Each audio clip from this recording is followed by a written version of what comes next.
Is this where the damn drumming and the music kicks in? Yeah.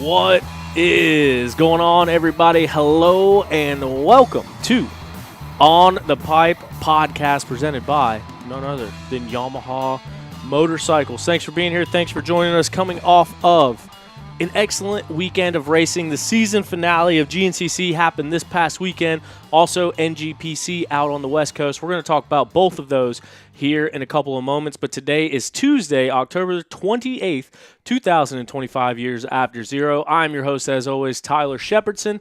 And you're joining us just in time for this week's episode of OTP Tuesday. We got Big Rig Craig over here. Big Tom is coming on his way here in just a little bit. We got a big program today. Obviously, a lot of stuff going on. I think the biggest news of the weekend is Ben Kelley, GNCC overall championship. He got it done, and we're going to be talking to him here in just a minute. And, Corey Steed gets crowned WXC champion as well. All sorts of headlines coming out of the weekend. But without further delay, we're going to go ahead and go now to none other than the recently crowned two-time GNCC champion, Ben Kelley. Ben, what's going on, man? Not too much, just chilling, recovering. I hear you, dude. Enjoying being the champ, I guess. There you go. Your hair looks good anyway today. That's nice. Did it for us. Yeah, you know. I figured I could have probably put a hat on or something, but that's all right. We can do it. No, let the lettuce hang, brother. Yeah. If you turn your phone sideways, my bad. It helps a little bit get it in there. No worries. Thanks for taking the time for joining us and coming on to chat about it.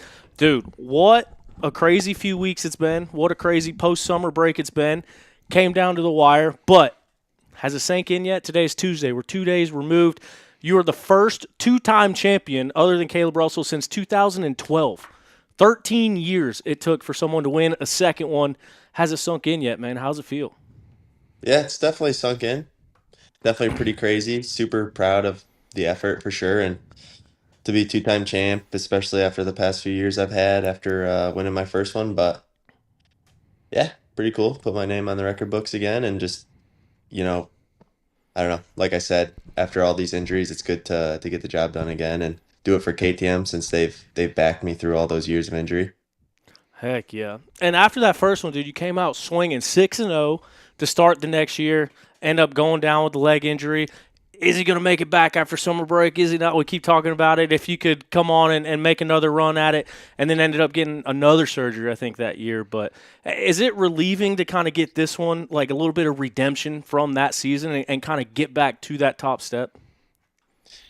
Yeah, I guess so. It's weird because honestly, it feels like that was so long ago at this point, and Yeah. just I don't know. It's a long grind for sure. And when I first broke my leg there, yeah, I had a huge lead in the points. So after summer break or leading into summer break, I was only I don't know. I was still in the battle, so I was thinking, oh man, yeah, I got all summer break. I'll have 3 or 4 months. Yeah, maybe I could be back, but that's just not how it worked. My leg was broken really bad, and also I had the shoulder injury as well, and like that leg break just took forever. It took eight months, and even when the doctor was like, "Yeah, you're good to start riding again," I look at the X-rays and I'm like, I mean, I'm no doctor, but if I looked at it, it looks broken still. But Yeah.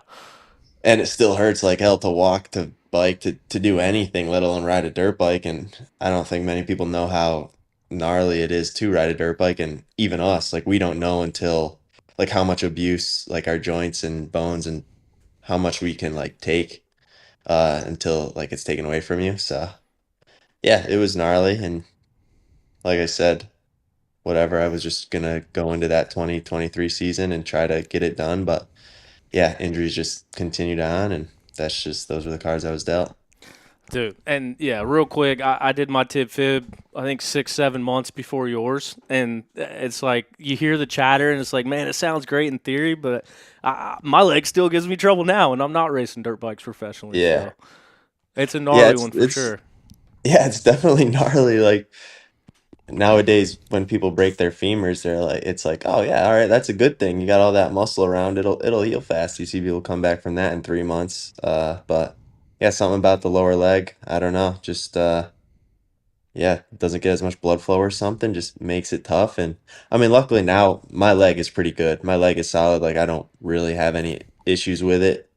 Just a huge lump on it still from Yeah. where all the calcification occurred, or who knows what really. Yeah. Can't honestly get much answers about that, but I don't really care as long as it feels all right. So yeah, I don't know. Yeah. Just one of those things where it's an gnarly sport, and that's what I'm saying. Like you got to just try to make the most of every opportunity, because even when things are going perfect for you, you just never know. Yeah. And it looks like you did make a big of a comeback. So we're looking at the people you're tied with now. Juha Salminen, I think I pronounced that correctly. David enough. Knight and Paul Whibley. So those are the guys you're tied with. They each have 2 championships. And like for me growing up, I think we're about the same age anyway. Those were the guys I was watching on the Race for X videos they put out, or the Moto Tees, whatever it was at the time, the GNCC show. So I think that's super cool, because those are the guys everyone said were unstoppable whenever we were watching when we were younger, and now you're tied with them. So that's pretty gnarly to me too.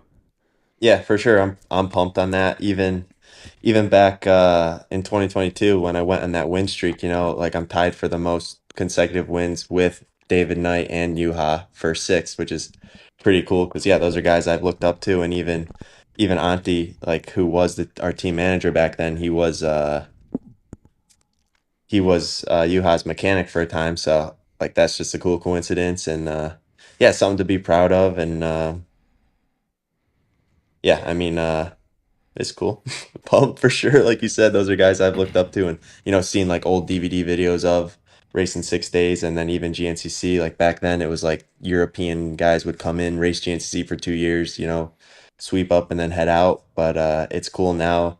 We still have lots of talent coming from other countries, which is which is sick to know that we have like this big series that draws the crowd and draws the talent from everywhere else. And it's just harder nowadays that I feel like the Americans are good riders now too. So it's not as, I guess, common as it used to be back then for like the factory teams to try to pick top riders from other countries. Right on. We were actually talking about Auntie last show a little bit, and I was just telling some stories I'd heard. Did he race? He raced too. He raced with, I believe, U-Haul before he got hurt. He was racing for KTM before. Is that correct? Do you know that? I think we talked about that some. Yeah, I don't know the full story, but as far as I know, I think he was like Finnish motocross champion of some sort like that until he, hurt his ankle. And whether that's like the injury that sidelined him or not, but yeah, I definitely heard he was no slouch on a dirt bike. So it's good when you can have someone as a part of the team or a mechanic that knows like how to ride really good. It's just easier to relate with them when you're talking about when it comes to testing or riding, or whether you have a good race or a bad race. They just have more understanding for sure than just looking at results on a page or technical data. Yeah, same thing with your team manager now. I think Timmy Wygant is the team manager. So Yeah, I yeah, also remember looking at like Dirt Bike Magazine when I was younger, and he was racing Cowies in the yeah. Works NGPC series or whatever it was at the time. So yeah, and same thing with all the teams. Most of the time, you have a really good rider moves up, he gets out of the race, and he goes up to team manager, off-road director, whatever Auntie is now. So it's good seeing that trickle down and everybody helping. Even like Rodney Smith coming over to Beta. It's good to see all the riders kind of have a place later on sometimes to go to keep helping with the series. Yeah, for sure. I mean, we all started just because we're passionate about the sport and we like it. And even me now getting older, I like think it's cool. I would like to do something once I retire from racing, to be a part of it and kind of use the knowledge that I've learned to give back essentially to the sport and help, the crop of riders that come up behind me. But yeah, just a thought, obviously. And I think it's good that past professionals and whatnot stick with the sport and keep the love for it. They don't just disappear, and some guys that are still riding for fun. And yeah, that's kind of how I want it to be for myself. Man, I don't want to put you on the spot, but you kind of just sparked my interest with you just saying that. I mean, you got like Randy Hawkins, been at Ampro for a long time. Now you got Stu doing his thing with the team. Now you got Strang as a rider, team manager, Fred Andrews. I mean, you look up and down. We talked about Timmy and Auntie, like Anthony, even like you look up and down pro row and see all these guys that are in these team management roles and even some in team owner roles. And you kind of mentioned it a little bit there. Have you put any thought into what kind of route you would want to go to give back and share that knowledge? Is it a team manager role, or is it kind of working for a manufacturer? And like I said, I know it's putting you on the spot. It's just Nah, it's cool. I haven't thought about it a lot, honestly. Pretty much what I told you is about the extent of it. yeah. Would like to do something, do Yeah. something for a time in the industry. Not really. I mean, like a lot of things do interest me, but you just gotta see where I am at in life at that point and see what my goals are. But yeah, just something to be a part of it and give back and like I said, help if I can, I feel like I can offer something to help the kids, coming up through the ranks or, new riders to the pro class or XC2, whatever it may be. No, absolutely. Now, a two-time XC2 champ, a two-time overall champ, got all sorts of knowledge to give back there. But about Yeah. Ironman this weekend, man, it looked like a fast track. I think it was dustier than anyone thought it could be. Just because the rain at the beginning of the week, didn't expect the fields to be as dusty as they were, and it kind of seemed like a lot of like square edge bumps got throughout the track, and it was on the faster side. How was it? Like you started out front, running up towards the front, and then kind of went into a maintain mode, especially after finding out Grant was out, but still putting in a solid ride there, man. What was the weekend like at Ironman coming into it? And then I guess was there any changes in expectations versus reality once the green flag flew? Yeah, so coming in, I knew the conditions were going to be a little dry, which I wasn't stressed about because I didn't think it was going to be like a full-on dust race, which it wasn't. And like when we raced at the Ironman facility for Hoosier earlier in the year, it was similar conditions, I would say. It was hard pack, dry, fast, and I had a good race there. Grant and I, battled.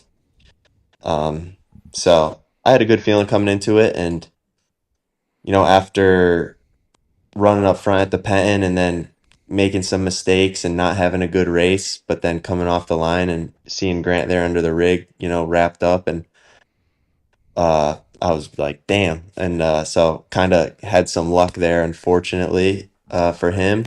So it got me back in the fight. And yeah, I just went into that race expecting that he was going to line up and be ready to go and be his best self. So my expectations were that I was going to have to win the race for sure, because he's going to be up there on the podium, and I was going to need some luck, need the other guys to be having a good day and to get in the mix. And that's kind of just how I went into the day. I just focused on myself and did my own thing and got a decent start, was there in third, and knew I was in front of Grant, or I was fourth maybe, behind Johnny, I think. And I knew I was in front of Grant, and I made a move on Johnny there late in the first lap and got into third and could see Mike and Jordan, and I was right there. So I just did my thing for the first couple laps and was feeling comfortable. And I felt like I could go to the front, but it was tough. We're all like really close in speed on a track like that. And it was definitely a little dustier than I think we were expecting going into it. So you really had to like get super close to the guy in front of you and ride in their dust and time the pass. And you were going to be blind for a while just to get close enough to make the pass, and then obviously risk it to get by that person. And Jordan's definitely not one of the easier guys in the class to pass. Yeah. And yeah, he fights for it, which obviously I respect. I'd be the same way. So yeah, just kind of stayed there, and I was getting some pit boards that Grant was dropping back a bit, and I was still right there. So I was kind of just gonna ride around there, honestly, and maybe save some energy and make a push that last hour, but never got to that point. Did my pit, and I think found out after that maybe that Grant was out. But I don't know, maybe lap 4, I was still right there behind Jordan, and I wanted to win that race, honestly. Like, I felt good, wanted to have like a good podium at least. And so I was still right there on Jordan, trying to make moves at times and just staying. Maybe I was just a little too close a lot of times, just sucking in the dust. And like, I was still, ripping the silt berms, I guess, trying to go fast, doing what I felt like I needed to do to go fast on that track. And yeah, the bike must have clogged up the air filter or sucked a little dirt or something. I don't really know, because it bogged down, it got deep, and was starting to shut off on me. So I was having to rev the bike to keep it going. And of course that stresses me out, because I'm like, well, damn, I still got to finish this race. If I'm going to win this championship, I got to get some points. And with how good everyone is riding nowadays, it's not easy, like at the end of the day, I ended up 10th, and it's like I didn't have that many problems and I rode good. So it's wild. Just yeah, luckily I was able to communicate with the team, get the air filter, and drop back a few positions, but it was enough to where I still had enough points. And a little stressful for sure, but I've been in that position before, I guess. I was confident I could get it done, but yeah, definitely not like a super exciting way to end the season. Obviously wish Grant would have been healthy and we could have battled it out, and it could have been a better show, because it's been really good leading up to like summer break. We were battling a lot. We had a lot of good races where, I beat him by just fractions of a second and vice versa. And yeah, I think we kind of were just, feeding off each other and definitely pushing each other to be better. And he was getting the better of me for sure. After summer break, those first few races, he was just making the most of whatever the rule changes, and just executing, doing his thing. And I was having kind of I don't know, few off races, and unfortunately our sport is gnarly, and it caught him out and he had a crash. And whether he made a mistake or not, it's just one of those things where it just happens. We're all going so fast, and things just happen. You might not even know it, and next thing you know, you're on the ground. And that's one of those things that happened to him, unfortunately. But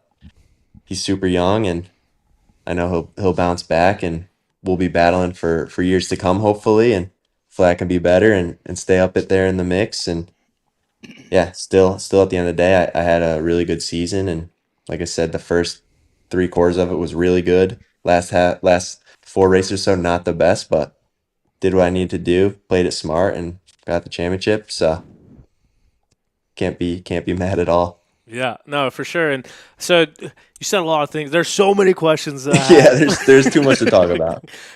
There's so much that I want to get into, but kind of just starting first things first. Like this isn't the first time you've been in this situation going to Ironman. Yeah. 2021, like you and Stu, it was kind of who beats who. And then comes into it this year, same thing. You and I guess teammate, KTM teammate, and you guys spent a lot of time training together at club and stuff, coming into it again this year. So when it comes down to it, championship on the wire, going down to the last race, obviously the first time around, insane mutter, water everywhere. What's going to happen? This time, like you said, a little bit of dust, but by no means I don't think a dust race, but it did play a factor with the air filter change and stuff. Coming down to it, is like, is there any more nerves involved in that situation, or are you kind of trying to approach it like another race and kind of shake off everything else that entails with it? Just another race, I guess. I mean, obviously there's more pressure, so maybe a little more focus in certain areas, but I don't know, I mean, we could talk back to 2021 when it was that crazy mutter. Like, I feel like if it wasn't a championship to be decided between Stu and I, they probably would have canceled that race. I don't, I don't think anyone can really refute that. It was insane, It was bad. but definitely glad that we got to race it. And I think maybe after that year is when they started doing the rain date or something. But yeah, in that moment, I like remember back. I look back even at videos of people coming up and like fist bumping me on the line or something, and I don't even remember that. Like I didn't even register. It was like I was so focused and just locked in and looking forward.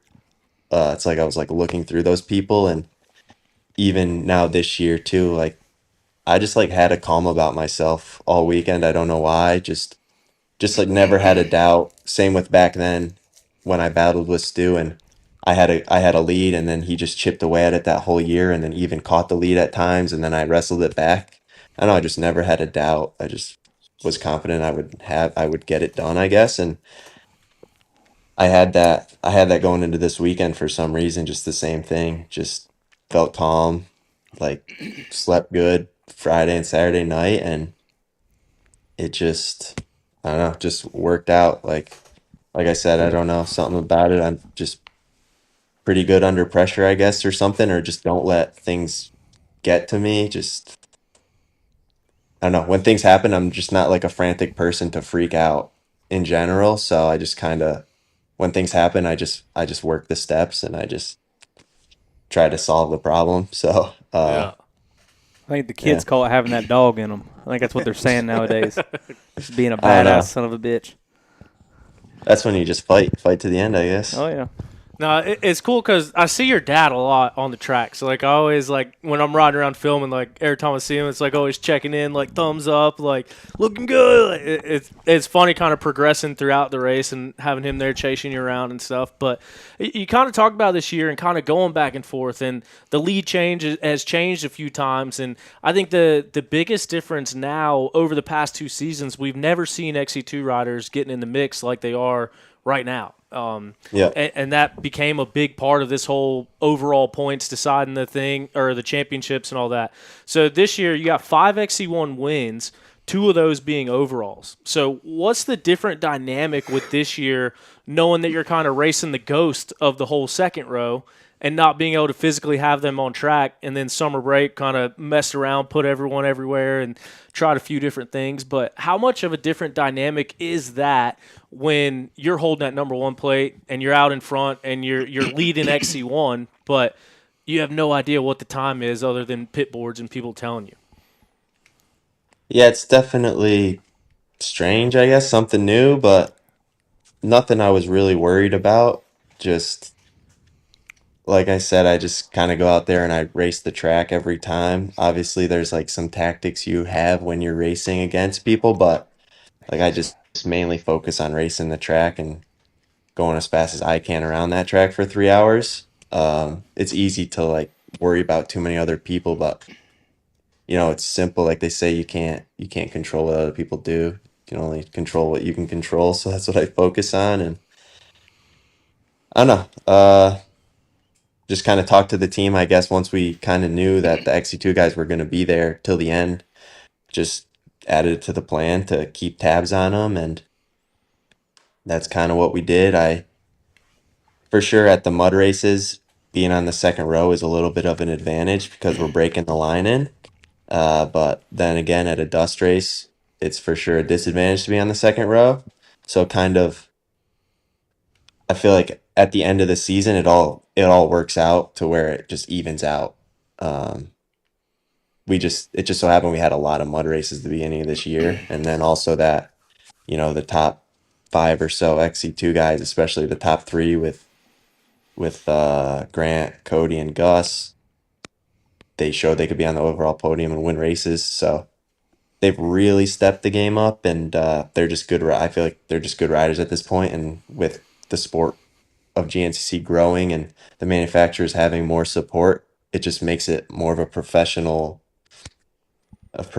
thing, I guess, now, to whereas the XC2 riders are just as dialed in as the XC1 guys. So it's one of those things where it's definitely good to have 2 classes. I don't think they should change that. They need the 250 class and the open class. It's more opportunity for more people to race. I guess at the end of the day, the only thing that would really help would be to make more incentive to race XC1.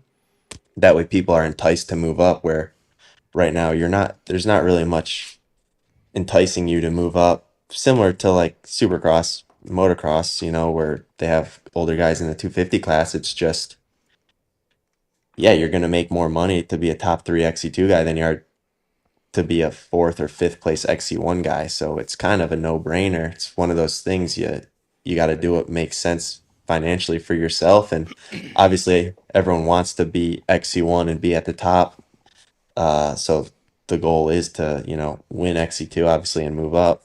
But yeah, it's just one of those things now where you got good riders in both classes, and we all race different series against each other, and we all train with each other. So, we're all so close nowadays. It's just one of those deals where, like I said, the XC2 guys are pretty much, Grant showed it. He's just as good as all of us this year. Yeah. It's definitely, like I said, added a whole new dynamic to it. And kind of to that point, like XC2, like brands want to get their 250 bike out there and show that in a premier class, and then show their 350s and 450s in a premier class. So definitely no going away with it. But yeah, with what Toth's been able to do, T-Rex to kick off Big Buck, the stuff Grant's been doing, Cody getting in the mix now, Gus too, like it's just added a whole other dynamic, like as a fan and for you guys as a competitor. But I think the one cool thing to point out is this is the first year that I can remember in quite some time where we've seen way more riders on the front row than XC2. I mean, years past, there's been 5 or 6 guys on the XC1 row, and then 20, 30 in XC2. So it's cool to kind of see more people moving up, and now we're even maybe potentially seeing people elect to move up without being forced out from the championship rule. And yeah, I think it's just escalating the level of competition throughout. But Big Tom's got a question for you. What's up, BK? What's up? Congratulations on the championship, man. I'm sure y'all went over that already, but I was running behind. Yeah, no, thanks, dude. I got a question. So you mentioned a minute ago that the rule changes kind of in the middle of the year with the start, with XC2 guys moving up and whatnot. One, being in the middle of that championship and the battle with Grant, what kind of were your thoughts on that? And T-Shep just mentioned it with having more guys on the front row. Those 2 races, there was 20, 25 guys on the front row. What was that like? And then, like I said, what were your thoughts on that rule change mid-season? Yeah, so I don't know how it got brought up, honestly. We might have started that. Well, I don't know who's requesting for the rule change, essentially. Yeah. I don't know who would think, in the middle of a season, it's a little crazy. Looking back now, yes, of course, I think I probably should have spoke up and been like, I don't want that to happen. But, at one point, I just remember Timmy texting me, like, saying, hey, GNCC reached out. This is what they're thinking. And I'm like, I didn't really have many thoughts. So I'm just like, all right, whatever. Like, They're gonna do it anyway. not really. I mean, I just thought, whatever. I just need to beat Grant and all the XC2 guys no matter what. So what do I care if they're on the first row or not, you know? I didn't think about the fact that we've already had these mud races that where they had a slight advantage. So like we came to Buckwheat and like we did that race and they asked me afterwards. I'm like, yeah, I'm cool with it, whatever. Like I got beat by a couple XC2 guys, but I was like, whatever, I don't really care. I just needed to be better. Like conditions were good, so we could make passes and all this stuff, whatever. And then we do it at the next race and it's a dust race and I was just mad at myself for not doing better, not getting a good start. Whereas you see like Grant got the whole shot and just checked out and boom, he like executed, got the job done. So then thinking back after that, I was like, damn, if I spoke up and was like, nah, I don't want, I don't want everyone to start on the first row. Sure, maybe just seeing in that dust race, I just don't think anyone could move through the pack there. So that would have been a race where maybe it evened out.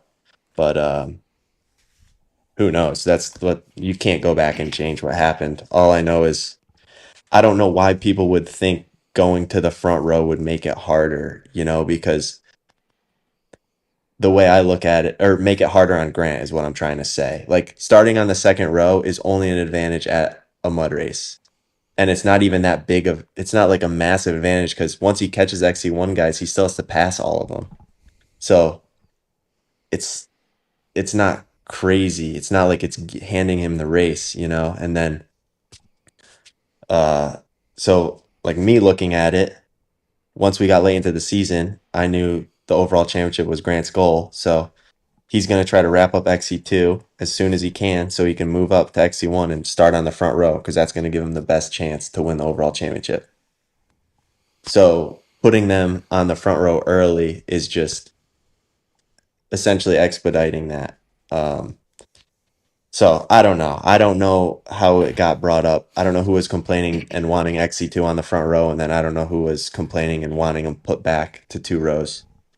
I just stayed out of it and was like, whatever happens, happens. I'm just gonna try to win no matter what. Like I don't want to have my decisions affect the championship. Essentially, like I just want to go out there and race, and whoever wins wins. So, I mean, from that competitive standpoint, and kind of the first one was like top 20, then you had 4 or 5 on row 2, and then the next one we're like, forget a row 2, let's just put everybody on the front row.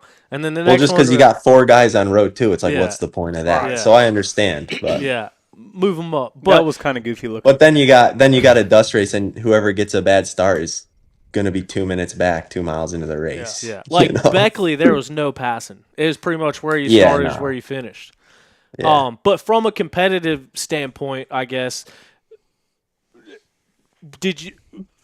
which way did you prefer it? Like, did you want to beat Grant like the normal way? I don't want to say easier. That's the definite wrong word to use. But do you feel like you had a better chance or better advantage starting next to him and like racing straight up? Like, am I in front of him? Yes, I'm winning. Or with him on the XC2 row where you got that minute to play with? I don't know. I guess it depends. I guess it just really depends, you know? So, like, what race was it? Tennessee, when I jumped the gun on the start. So I came around, I shut the bike off, obviously. And then I was last XC1, basically finished the first lap last in XC1. And they pulled me over to stop me for 30 seconds. And the second they pulled me over, Grant was right on me already. So he passed me. Handful of other XC2 guys. And so that race, I had to like work my way past him, all the XC1 guys, and also put a minute on him. So there's one where I worked from the back and won. But then you got to race a few races like I think it was Camp Coker and Mason Dixon where it was like he was always like pretty much a minute behind me, maybe a little less, and had the overall, and then at times where I had it. So that was like racing the ghost, basically. And then you got to race like Hoosier, where he ran me down, caught me, the second to last lap, and was right on my rear wheel. And I rode as fast as I could, and I couldn't shake him. And at that point, I let him by for that last lap because, I mean, I was getting sketchy and everything and giving it all I had, and I couldn't shake him. I'm like, well, I'm not gonna pull him in on this last lap. So just take the second place here and have him tow me to the finish. So it's all just comes down to different circumstances. But yeah, I don't know. I guess I don't really have a super stern opinion on it. Just Yeah. Well, I mean, looking forward to racing next year when he's in XC1. So. yeah, you don't gotta worry about it. But yeah, it kind of goes back to what you've been kind of talking about this whole time. Like, it seems like you have this real calm under pressure, this real ability to kind of focus on what you're there to do. And I mean, I respect the hell out of that. To be at the high level that you are, to be able to just kind of, it sounds like, shut the world off and kind of go out there and worry about your race and see how the rest of it pans out, man. That takes a lot because we see time and time again, there's a lot of head cases in any sport, but there's some out there as well that the kind of emotions can get the best of them. So it's really cool for you to, like I said, 2 XC2 championships, 2 overall championships, and have that ability to kind of focus on what you're there to do, and it just speaks to your mental game. Yeah, definitely. And like you said, it's new. It's a new thing happening for GNCC too. So they're trying to figure it out. They're trying to make everyone happy, all the teams, all the riders. So it's like, I don't know. There's not really a good perfect solution. Maybe I think they have. I think how they have it set up is how they should be doing it. And sure, they tried something different, and yeah, it didn't work out. But at the end of the day, for me, I'm not mad because here I am on the championship. So for me, it worked out in the end, and Yeah, is what it is. We'll just move forward. it all came out in the wash. Yeah. Yeah. What you gonna do to celebrate? I don't know. Maybe same thing as last time. Bush Light at the Mexican restaurant with some buddies. I don't know. We'll see. I still got a race this weekend, so. But Yeah. we got last National Enduro. Oh yeah. Okay. Yeah, but nah, man, I didn't do much celebrating Sunday night because feeling pretty dead and beat up after GNCC. I don't know if I'm the only one, but usually feeling like being curled up in the fetal position. But yeah, had a couple drinks at the Mexican restaurant with the team and some Right friends and family, on. and There yeah, it is. just We need enjoyed to it. we need to rally the troops for a night in Charlotte again. Yeah, we could do that. I'm down. What would it take to get a Hey. Saturday morning brown ride out of you? I got a limo driver take us to Charlotte and back. He does have a limo driver. He also has a school bus with a stripper pole driver, so we can figure it out. The dealer show in Charlotte, that was a good time. Yeah, well, I'm sure all those vehicles will be breaking down on us. Brother, after that, easy but now. Name, I don't. No stress. None of my shit breaks down. whatever you say, The bro. limo, It's- limo is solid. Yeah. Well, Yeah. he only keeps stuff for 2 or 3 weeks, so he sells it before it breaks. It's Easy. always on the verge of breaking down, but So- they just make it the next guy's problem. The limo's pretty solid, but the right airbag doesn't build up as much as the left. So you kind of got to watch where you position the bigger people, and you can't have more than 10 grown men in there. You got to have it's got to be a Couple women, hopefully. Well, yeah. So, yeah, or just some skinny women anyway. It's not any big girls. So you gotta load them quietly, just so you don't mess up the damn weight and balances in it. Yeah, Somewhere. for sure. I'd be down for a brown ride too. Got to get my hands on a 2-stroke maybe for some fun off-season riding, and I've still never been up there. So What? You've never been to Brown? Yeah, Dude. nah, just brushy. That's the only spot I would go. And I'd go like Brushy's trail riding. ass compared to Brown. Yeah, Brushy can suck dicks for sure. Hey, When's I Toad like get Tyler back on the Mole. It's a bike? good time. I don't know.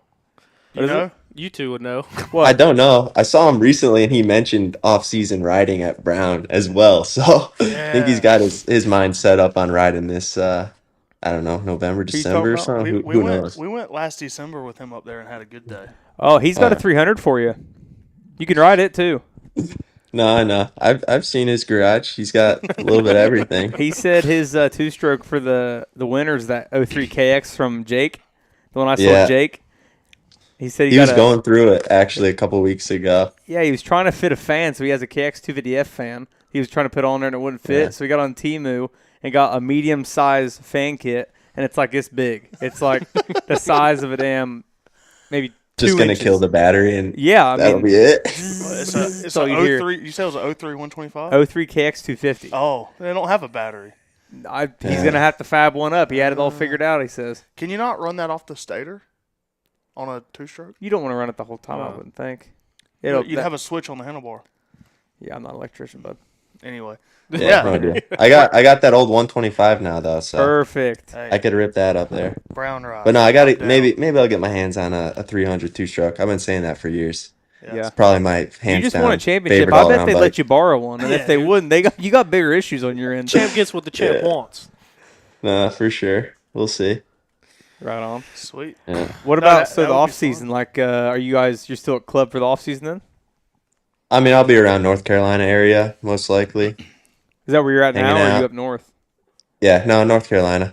Be down here for a while and figure out the plan for next year and whatever training wise and everything else. And but yeah, still definitely plan to be a part of the club program. It's been pretty sweet, honestly. Definitely better than I expected and definitely a cool spot. You know, they do the open ride days. I definitely recommend anyone to go check those out in the winter yeah. because the tracks are pretty badass. So Is there much woods down there? Y'all just riding moto and turn tracks?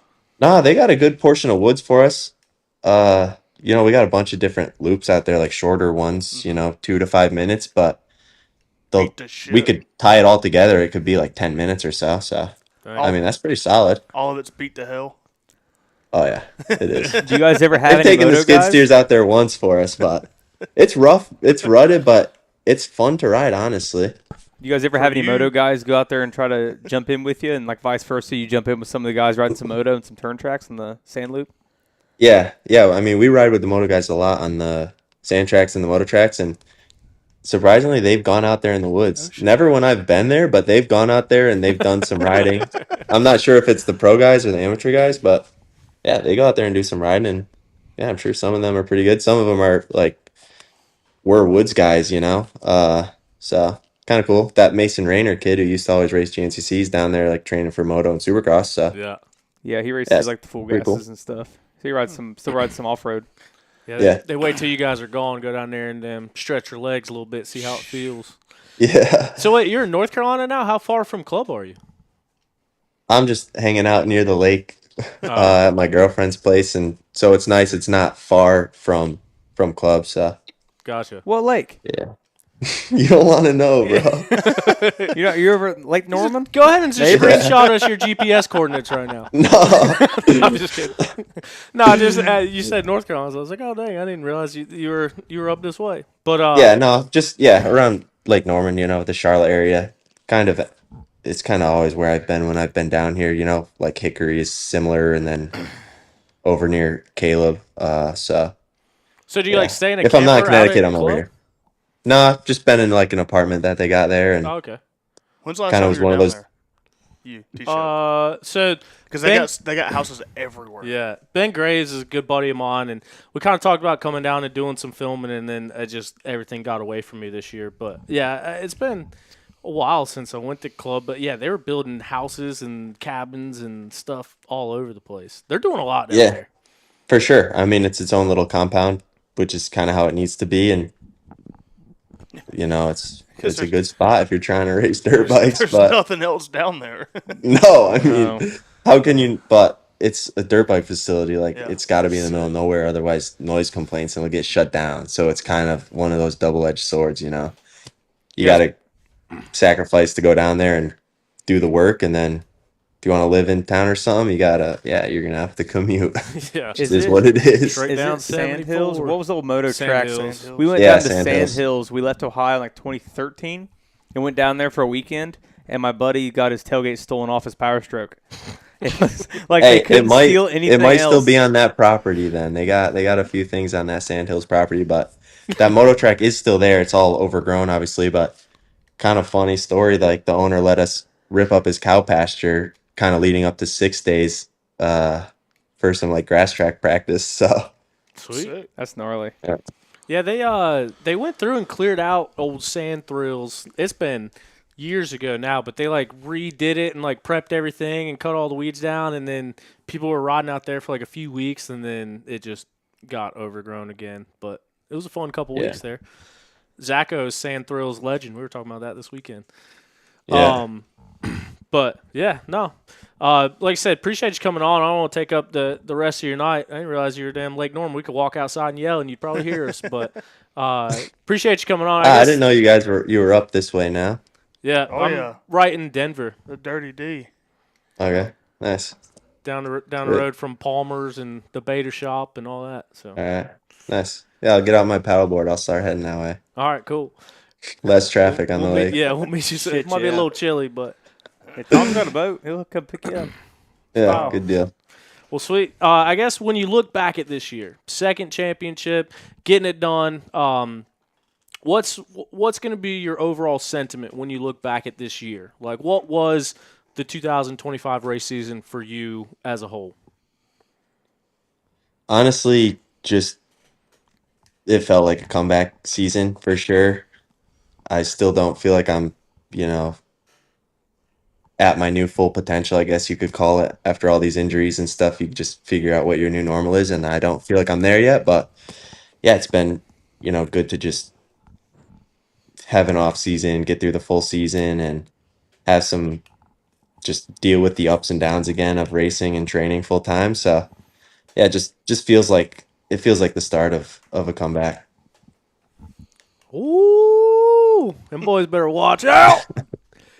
Oh yeah. I think Yeah, we we'll came. see. I think Everyone's ripping though nowadays. It's pretty cool. It's pretty wild. Like you can have a good race and be 10th. Yeah. It's crazy. Where back in the day, I remember times when in 2021 or something, like I'd have kind of an off race. I'd have like 5 crashes or something, and I'd still be on the podium somehow. yeah. And now I might have like a mistake where I lose 15 seconds and I go from 2nd to 10th, and then that's where I finish. It's pretty cool, honestly. Just Yeah. the level's pretty high right now, and it's good for the sport, good for the manufacturers and everyone watching, and I just hope it continues to grow this way. It creates a lot of parity, which is fun to watch. Yeah. Absolutely. And at a time with the most competition that we've seen, just like you're talking about, you're the one walking away with the number 1 plate. So congratulations on that, man. It's been a hell of a season. Cool to watch you go out there and do it. I know you had some solid National Enduro rides this year as well. So good luck this coming weekend as you close that thing out in Alabama. And like I said, thanks for taking the time to chat with us, and maybe we'll see you up on Brown Mountain here after a little bit. Yeah, for sure. Sounds good. Thanks, boys. All right. Thanks, Ben. See We'll you, talk to you Ben. later. Yeah, have a good one. So that was recently crowned 2-time champ Ben Kelley getting it done. Thanks to our show booker, Craig Oberholzer, for getting that one done. Appreciate it. And appreciate Ben for taking time out to chat with us. It was cool to get him on here and hear his thoughts. Ben's one of those guys, dude, I've always had so much respect for him. But with everything that happens, it's, I don't know. I guess what I'm trying to say is I kind of let Ben do his thing. Like, I don't want to bug him. I don't want to drag him into it. But, like, just had a ton of respect for him. I think when we were doing preseason predictions, he was one of the guys that said, like, a healthy Ben Kelley is he's a big dude. But, yeah, went out there and got it done. So it really means a lot. He took the time to come on and chat with us and let the fans hear from his story. I know there's some YouTube comments popping in here. Kind of scattered all over the place, trying to keep this thing going and making sure that everything's up and running. So sorry we didn't get to the YouTube comments for Ben. Appreciate you guys being here. Shout out Eric Barlow. Eric Cycles Works. I always see the logo. Yeah, it works. I talked to Eric quite a bit. Super good dude. He gave us $50 on here. Year-end OTP bonus. Thanks for the shows. Makes the work days fly by. Hey, man, appreciate the support. Appreciate everyone being here and listening. We're going to talk to Josh Cartwright here in just a few moments. Right after we talk to Josh, we will get into the weekend review. We'll talk about the results. We'll go through all the details. We'll talk about everything from the weekend. But, yeah. Had to get on there, talk with the recently crowned champ. Sorry, computer's freaking out here. Hopefully we're still up on YouTube. What was your guys' takeaway from chatting with BK? He sounds confident. I mean, getting back to seems like he's gotten back to the mental and obviously the physical capacity that he was in what was that 2021, 2022? Yeah. Before he broke his leg. So 2020 when he moved up and won the 3 races there after wrapping up the XC2 title. And I was listening before I got here that he said his leg was good, other than a little bit of calcium buildup, but he says his leg's strong and that's not really a problem anymore. So back to what you just said about a healthy Ben Kelley's a dangerous Ben Kelley. So it's cool to see. I think it's good to see too. Like he's not really with all the drama, like all the talk that everybody says, like that people associate his team with. He does not give a shit. Like he's not the guy trying to call the shots, trying to make anything out of nothing. He just shows up and races his motorcycle, and that's he just doesn't let it bother him. Just says fuck him pretty much. I did think it was funny when he said Timmy asked him about the rule change mid-season and everything. He was just like, yeah, whatever. Like, bring it on, whatever. I don't care, whatever it is. I'm going to be the best guy, and I'll do it, with everybody on my row or not. Yeah, so. It's the same thing like in 2021, like just people associating riders with team decisions. Mm-hmm. Like I don't see that happening a whole lot in other sports. Not that I'm a big sports guy, but nobody would ever say any of these things to Ben's face. Like such a good dude. Yeah. Like they'd meet him and they'd think, oh, what a nice guy. Yeah. Why would I say anything ill towards him? But then you get the keyboard warriors in there talking shit, and it's like, if you don't know him, there's no reason to say anything. Yeah, I never really knew Ben until we went out that night for the dealer intro, whatever year that was. And ever since then, we always stop and speak at the races and whatnot, say what's up. He's a super nice dude. And that was like the first time anyone saw Ben Kelley back on his broken leg. While we were partying down in Charlotte. That was a fun night.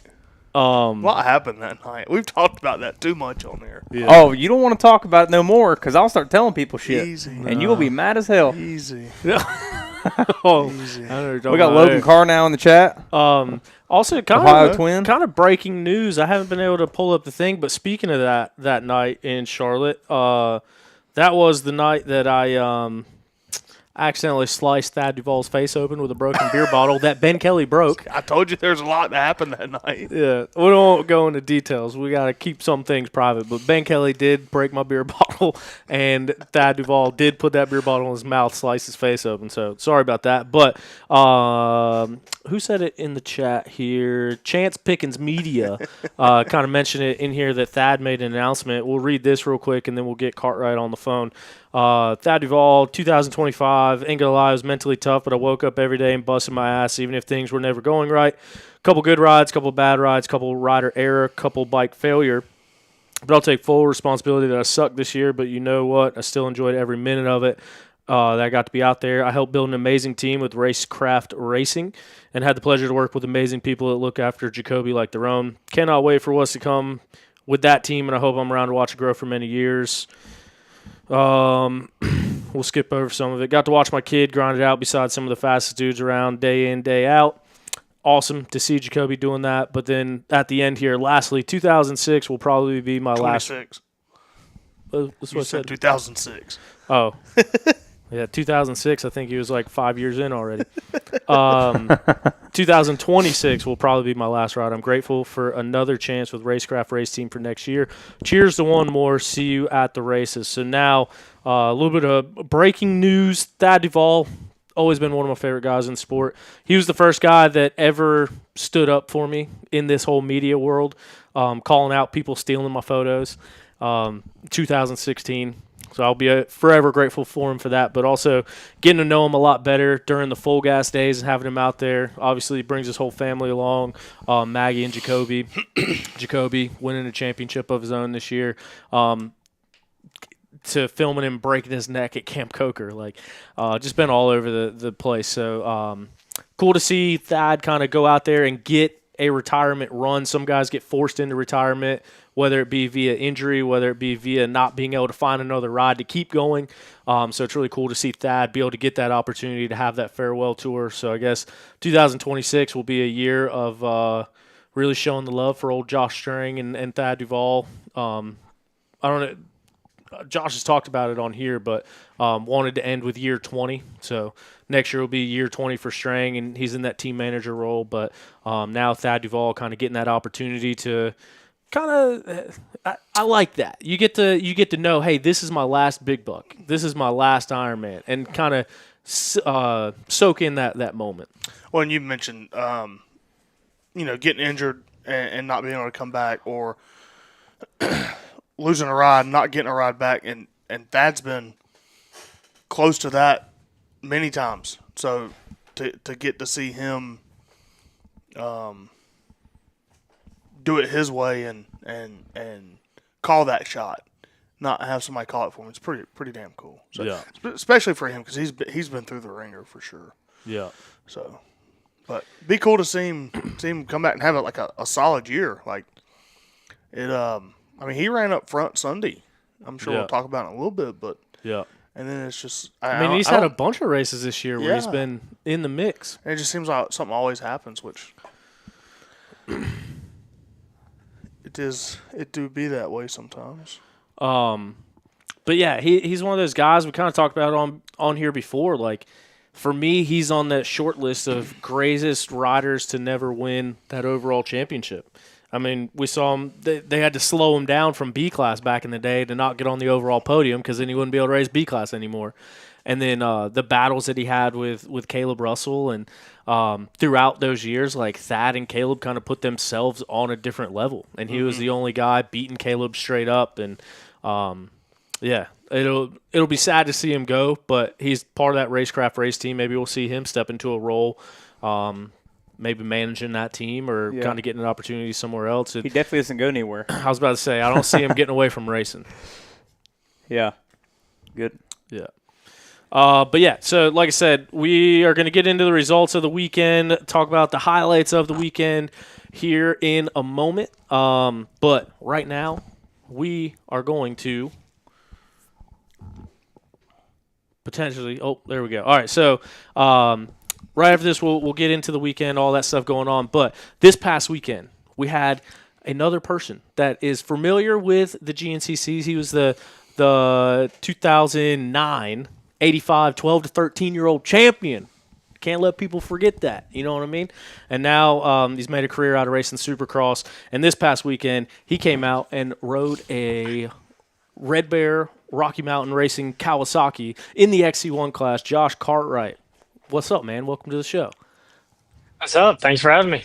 Yeah, dude. Thanks for coming on, and cool to kind of meet you and chat with you a good bit this weekend. And so that's why we wanted to have you on and kind of talk about the differences. And as we mentioned, you had some time at the GNCCs, 1 3-hour race before this past weekend, went in the B class, and now you come in and step into XC1. Let's start with, how was it, man? How was the overall thing of the weekend, including 38 to 42 hours of bike work, it seemed like? Yeah, it was a lot of fun. I had no idea coming into it what to expect, what I was going to do, how I was going to do. And I hit up Stu just to do this race. Actually, I think it was about a month ago. I can't remember the name of it, but I was wanting to do that one, but it just didn't end up happening. So let's do Ironman. And we got to the weekend. I saw the bike. It was awesome. I was like, dude, let's go. Me and him went and rode Friday and tested the bike, and it was perfect. All I brought was my bars and levers and grips, and we were set to go. Good deal. Yeah, jumping right into it. And kind of one of the things that we talked about was the suspension setup. You rode Stu's suspension. Stu notoriously keeps his stuff soft. I didn't get a chance to talk with you a lot after the race. What did it feel like? What was the consensus? Did we get comfy on the bike? Yeah, honestly, pretty quickly. A lot of people ask me, they're like, dude, like, how's it going to feel? How'd it feel? Because Stu runs it really soft. Back like in Supercross in my rookie days and stuff, I ran my stuff soft just because it was nice and plush. So I kind of went back to those days, and being in the woods and 3 hours of just beating to death on the suspension, it was good to have it soft and have some plush in there. Sweet. And so Ironman 2, one of the biggest things of Ironman is like the industry class. And last Yep. year, the industry class got bumped into Sportsman A because Villapoto and Bradshaw, all those dudes decided that they wanted to start farther up towards the front, so they moved to Sportsman A. But typically, it's the industry class. And this year, we had a 5-time GNCC champ. We had Ryan Sipes, who's a ISDE winner, and Moto, Super, everything. He's done it. Hare and Hound champions. But we see a lot of people that come out and race Ironman. They race in that industry class, the 2-hour race. What made the decision for you to be like, nah, we're going 3 hours, we're going XC1, we're going to the front? What went into that decision? I mean, I'm like, if I'm going to do this, I'm going to go all out. I'm going to not just wimp out and just do no offense to those guys, it's awesome, but I wanted to do it just fully, what I can do. Since I've done it once in 2011, I wanted to compare kind of how I did there. I think I got like 48th or something like that round in the 200 class. And so I was like, let's try it out. I was in shape enough, kind of been riding all summer, so I was prepared enough to do it. And honestly, I've always said I've wanted to come back to GNCCs after I'm done racing Supercross, if like the possibility's there. So I was kind of curious. Yeah, like so I was like I was kind of curious how far off the pace I would be, because obviously I knew coming in, I'm like, I'm not going to be on that pace. Those guys are gnarly and fast in the entire time. It's like they never let up. But I kind of just wanted to see where I was going to be at and how much I would need to work on if I wanted to do it. Dude, spoiler alert, to come out fresh and top 30, you got 30th overall. That's a good ride. I mean, especially, like I said, different bike, different suspension. Not really. Then, like I said, I think you were wrenching on it until the horn blew to go to the line. But I guess, like I said, 30th overall. What's your kind of expectations versus reality? Like, did you come into it with a goal? Did you have a goal set? And how do you feel about your performance out there? Yeah, honestly, I didn't really have a goal set. I honestly kind of wanted to just make sure I finished. I I had no idea if I was going to be able to finish or not.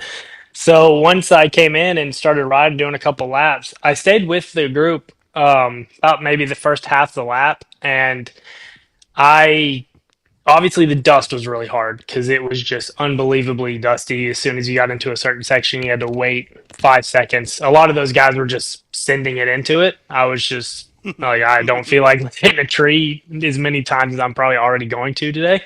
So let's just kind of chill it out. But I kind of felt their pace out and saw how fast they went, and they're quick. Like I even started getting a little winded. I was like, I'm not going to be able to keep this pace up for the entire 3 hours. But it was cool to see how fast they were going and all that. But I was happy with top 30. I came in halfway, and it's cool. I had my buddy Kyle Dangler and Sammy Doris, and then Doug Duche from Cowie doing my pit stop. And I asked him, like, so how am I doing? He's like, dude, you're doing great. He's like, just keep it up. Just keep trucking. Just keep going. I'm like, all right, cool. Because I felt pretty good. My conditioning was pretty good. My trainer, Drew Whitehead, with DW Performance, we've been working all summer. And really the only thing that I kind of fell off on was the body. Like my muscles just started cramping around 2 to go. So I had to kind of back it down. But I looked at my lap times, and I think I was in between a minute every single time, pretty much about 3 minutes off their pace each lap. So I was kind of proud of myself. Yeah, dude. Absolutely. The cramps at the end of a 3 hour. Oh, yeah. I Last lap. can picture Doug in the pit too. Like, dude, you're doing great. What are you talking about? Yeah. I was worried about that because I went to Deschambault in Canada this year for the Canadian National, and it was just out of the blue. I did like 1 30-minute moto, and I was like, yeah, let's go. I'm ready. And I was not. And by the end of the second moto, I was headed to drop the transponder off, and I had to just sit on the starting line because my leg just started to cramp unbelievably, to where I just had to sit there for 10 minutes. So we made sure to keep on my hydration. Hammer Nutrition hooks it up. So I've been taking Endurolites all weekend, and it worked all the way to the end. I didn't fully cramp up. Nice. It's the last hour that gets you. Yeah. So It was. Question for you: are you friends with Justin Starling? Yep. So how much shit did you talk to him after this weekend? Because he came out last year and tried it and did nowhere near as good as you did. So that was funny because I wanted to see how he did. I didn't know how he did overall and everything. And my lazy ass just looked it up on ChatGPT and asked it, and just like, hey, look up Justin, look up Justin Starling in GNCC racing. What did he get overall in XC1? And they're like, oh, and Justin Starling got 22nd. I'm like, no way, he got 22nd overall. So I ended up going down and checking it. He got 109th. I haven't given him Right shit on, brother. yet, but I kind of want to text him. So maybe if he's watching this, got you, Justin. You got a couple other guys you're going to start hollering at, see if you can't get them out to the woods anytime soon? Oh, yeah. I'll just Carno, I think he's watching right now. Let's get him out. Yeah. So before we move past the Starling thing, I met him out in the woods at the hill climb the day before, and at Ironman Hill, and he was kind of eyeing the big step up, and he was sitting there. We were talking, going back and forth, and it sounded like he thought he was going to come out and win the race. And granted, you doing what you guys do, like it takes a lot. Yeah, I talked with him after the race too, and he might be listening. I know he checks in on the videos, and kind of became buddies with him after him racing Ironman last year. But he told me that the last lap, he wanted to see what the leaders were doing, and so he actually pulled over and waited for the leaders to come by to jump in behind him. And like, if it was a 6-lap race, he's like, I thought I did my 6 laps no matter what. So he was thinking that when the checkered flag went out, he still had another lap. So what he told me is that he thought he was going to go out and do another lap, and so he was waiting to kind of see what they were doing. But yeah, checkered flag means end. We'll let him use that excuse for the 109th. Even though he did another one in 21 and got around 102nd as well. So I did my research. Yeah. Nice. See, there we Repeat go. offender. I love it, Justin. Cartwright, you got all them degrees. You're better than ChatGPT. It's my thing though. I'm in IT, so like Yeah. I like it. Yeah. You're in IT and you use ChatGPT. Yeah. It's kind of scary. They're taking our jobs. Tyler's never used ChatGPT ever. I'll tell you that. IT people created something that's going to take our own jobs. Yeah. Yeah. Yeah. That's But- not good. Until that happens, it is a hell of a tool. Oh, it's awesome. It's awesome. But yeah, so Starling, I talked to him down at Daytona press day. Got to catch up with him a little bit because I went over there because the Florida GNCC is right down the road, and he was saying that where he's training at, he can see the guys from Croom just on the other side of the fence. He's like, man, I just want to be over there so bad. He's like, I just want to race woods. He's like, I feel like he got fully bit by the bug. So after one GNCC, where are you at? We ready to switch full time now, or what are we thinking? Dude, I'm gonna do Supercross for a few more years. Yeah. Like that's the plan. But I'm down. Like if I'm still healthy, I feel like because like Strang's still going. I don't know how old he is, but he's still going. He's strong. Like people can go strong in these and maybe come down and do a full season if any of the teams want to help out. Like Stu, that was awesome. The weekend was great with them. I'm obviously a Cowie guy, so maybe in the next couple of years we can work something out. How old are you? 30. Yeah. Okay. Oh, you still got Oh, dude, time, brother. You're a young gun. Strang's 37. Yeah. All Man, kinds of Strang, time. Strang was like my idol, and like Strang, Duval, like I looked up to them in those days. Like Strang, I actually asked him when I was like a young gun. He was a big dog. I messaged him like, hey man, I'm thinking about going to A-Clash. Do you think I should do it? And he full on messaged me back, like said, yeah, man, like if you're doing this, this, and this. And so that was a cool moment. And Duval, I met him at a sprint enduro, and him and his wife Maggie were just the nicest people. And it's cool to just meet everyone. And that's why I like GNCC. Everyone it's always friendly, and it's cool. Yeah. So the dynamic, is it a little bit different in like Supercross, motocross? Like, just going off what you just said, like, is not everybody as inviting? Because we don't really go to any moto. And if we do, it's just maybe off the wind. We went to like 2 SMXs this year. At least I did. But we don't get to see much of the personality, really, except for like vlogs. So was it a lot different coming over? Just everybody coming up to you and more inviting? It's kind of yes and no. Like obviously in Supercross, there's a lot of people at the races and stuff like that, so it's a little different. The teams are a little bit more private in Supercross, to where here everyone just kind of chatting with each other. Obviously in Supercross, everyone's friends, but I think more on race day, everyone's like focused, like our team, our team, our team. Where GNC, everyone's kind of everything a family 24/7. But no, it was just a cool down to earth kind of weekend. I think there's no pressure. We were always a fan of these races because it's not like an all-day thing. You come in, do your thing, then you're done. You do your ride and you're done. It's not a wait and all that all-day thing. Right Yeah. on. And so I got started riding dirt bikes late in life. I didn't ride a dirt bike till I was 20, and all of my buddies were moto guys, and so I was a moto guy. And then sit around for 8 hours and wait on my 10-minute moto, and then I went to a woods race and showed up and rode for 2 hours and went home. I was like, this is way cooler. But it seems like just being around the moto at the local level, I feel like the grassroots level is where you see the biggest difference. So as far as like the pits and like people hiding information and not getting along, it was just my experience around here. Whereas like when I started racing local off-road races, a guy that I was battling for the championship, we had to black flag the race and restart it, and I didn't bring any extra gas. I was like, that's all I got. So the guy that I was competing for a championship with, they gave me some gas to put in my bike, and it kind of seemed like a way more family atmosphere. Yeah. But I'm sure at the level of like being a Supercross, being professionals, you kind of mentioned it there, but what's it like in the pits? Like, is once you get to that level and you've kind of proven it and gotten to that point, is there a lot of camaraderie between like riders, I guess? Yeah, there really is, especially nowadays. You see a lot of people training with each other. A lot of even the top dogs are training with each other. Obviously, a lot of the privateers like me, we are a lot probably closer just because we either travel together sometimes or train together as much as possible. Like here in Texas, I got Miller, Oldenburg, quite a bit of people, Floyd, just a good little group of people that Harlan was here. Actually, he's in Cali now. I keep forgetting that.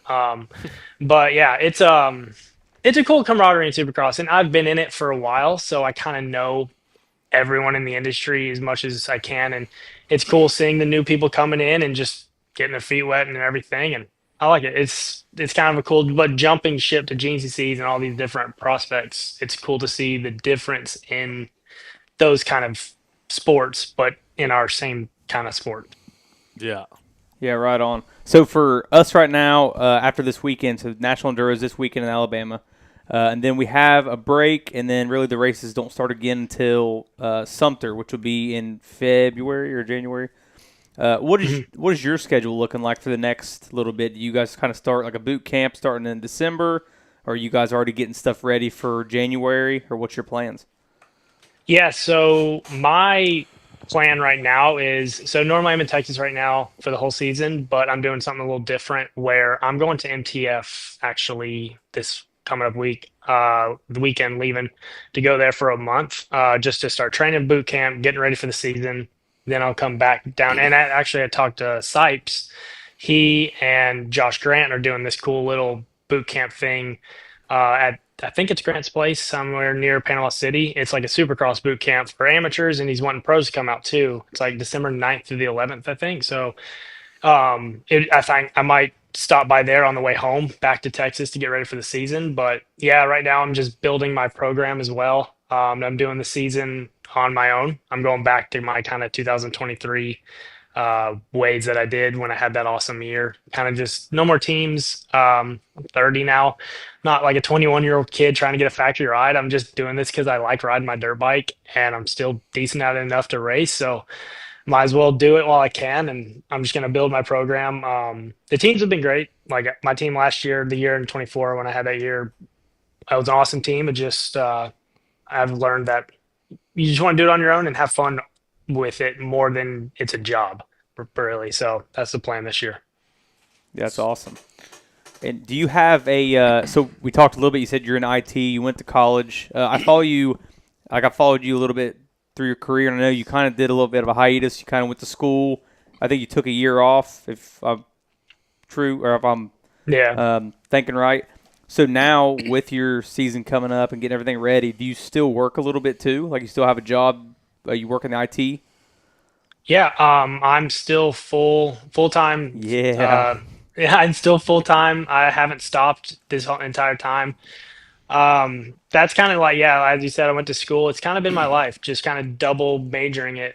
Went to school and trained at Carmichael's, and then went to MTF for a year, and now I was at GPF as well. But those all throughout, I was in school, and then I did 2 years solely of racing, And then when I turned 26, ended up getting a job in Texas, getting a good opportunity here to where I could balance both. IT is remote. I only have to go in 1 day a week. So the rest of the days is remote. I still have to work, obviously, but Yeah. but as long as I get my work done, they're happy with it and they're pretty lenient on everything. And obviously the work comes first. I told them like, look, work comes first. So, but it's worked out pretty good.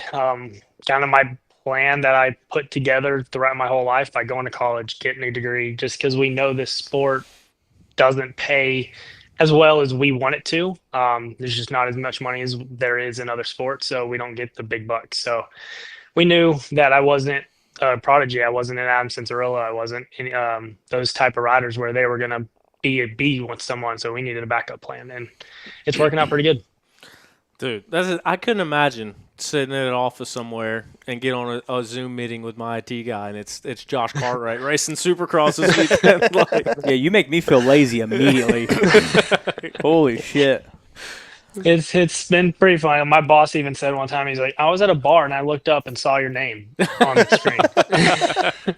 And I was like, yep, that was probably it. yeah, it's kind of hard to call in sick. Be like, I'm not feeling good, boss. He looks up and sees you throwing a whip over a triple on TV. He's like, dude, I see you right now. So we got a buddy that where are you from, Josh? Originally Memphis, and then now I live in Fort Worth. Lived in Florida for 8 Damn. years, and then now I'm in Fort Worth. Okay, so Did you go to that big Pyramid Bass Pro Shop? Oh yeah, I've only been to it like once or twice because I left. But I'm sure one of y'all are fans of them. Yeah. are you from like the rough part of Memphis? Like Glorilla? Nah, I'm a Bitch, I'm suburb from Memphis. kid. I'm from the outskirts. But like, yeah, Memphis is. I love it. I'm a Memphian from down Seoul, but it's got some problems. But hopefully we can figure some out. So we got a buddy that his name's Dylan Wolf. So moto kid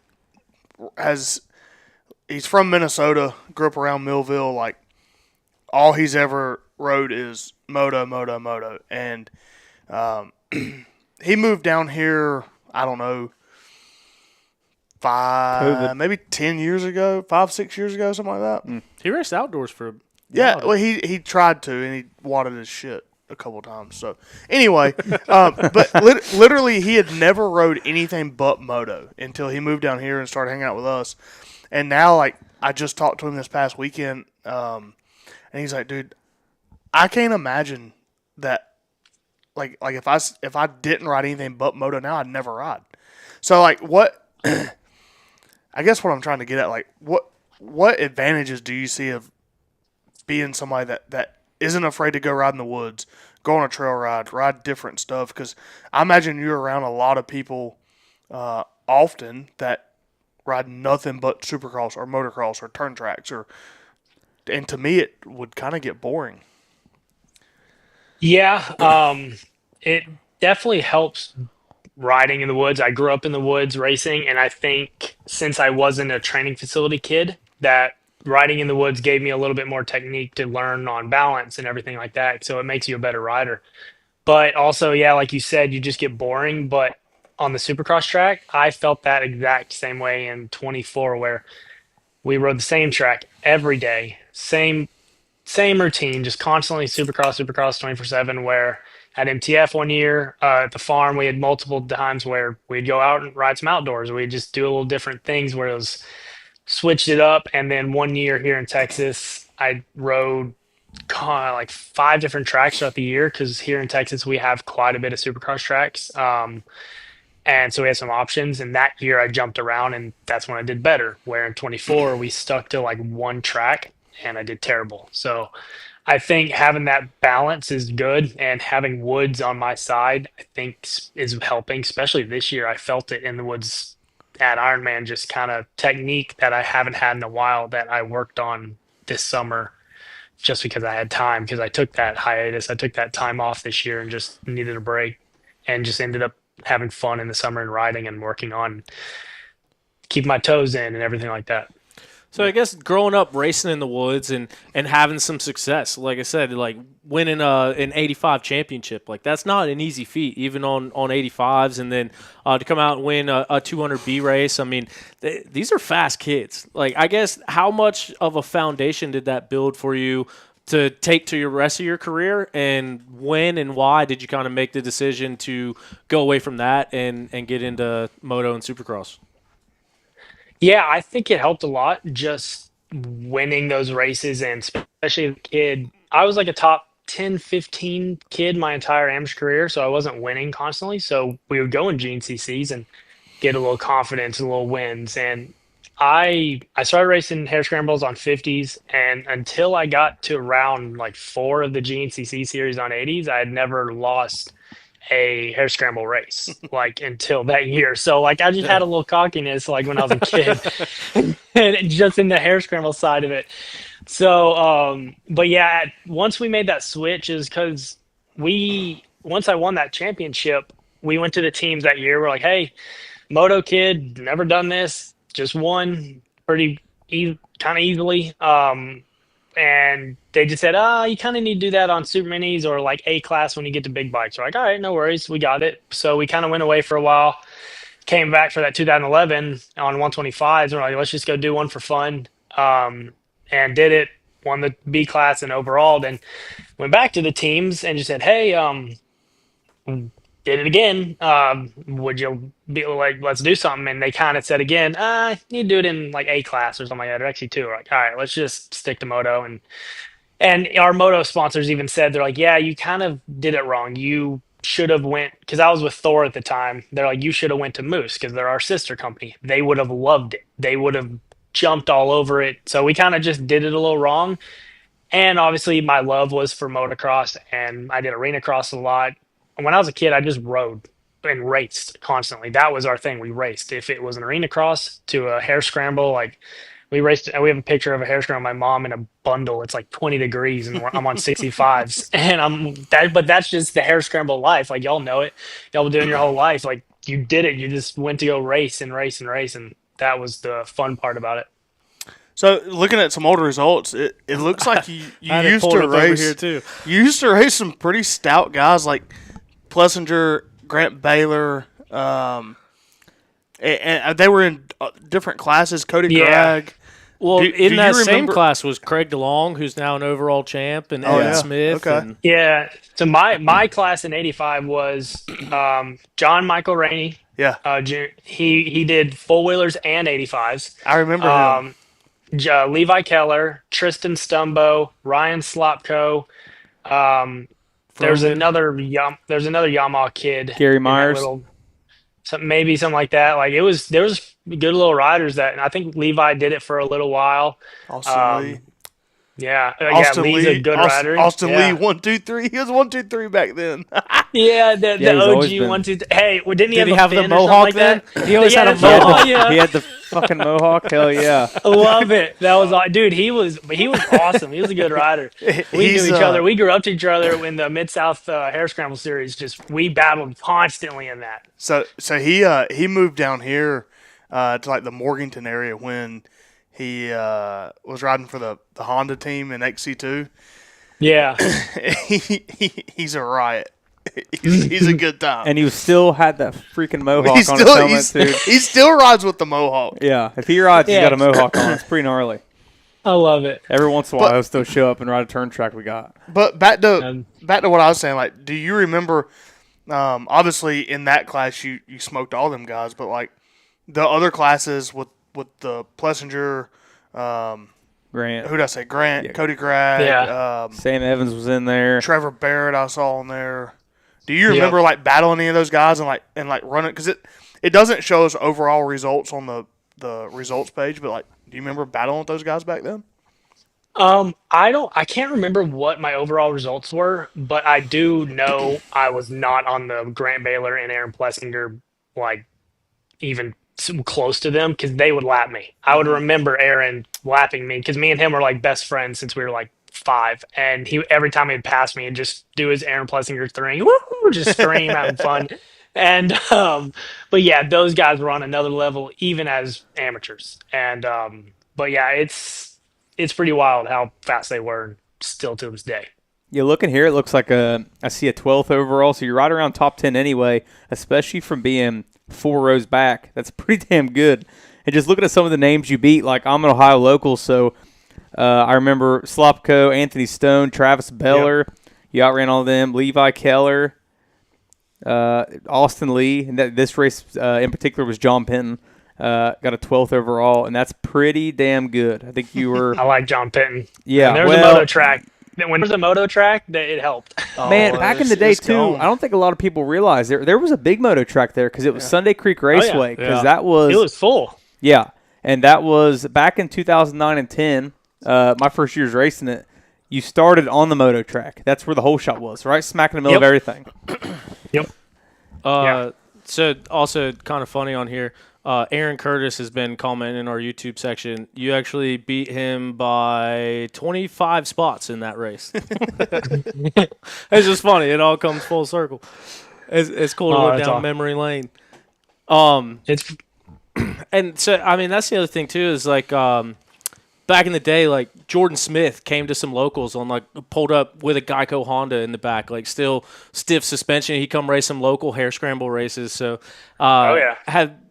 I guess has there been times in the past where you've been wanting to get back out and do some woods racing, and this was just your first opportunity to do it, or I know you took the large part of this season off, kind of healing and recovering. Was this just kind of something that you were looking forward to doing at the end of the season or towards the back half of the year here? I've always wanted just to do hair scrambles when I can. I just never really had opportunities. The season when I can do them just wasn't the time. I usually never tried to do it close to Supercross just because it was kind of sketchy. But even in 2016, I did an NEPG for fun. That was gnarly. And then I did an FTR one time, and it was at Gatorback, so I was pumped. I thought I was going to be awesome, and there was 2 guys in front of me in AA. And I thought I was going to catch them like this once we got to the moto track, and there wasn't even close. So when we got done with the race, I met them and everything, and it ended up being Garrett Edmonston and Matt Bonney.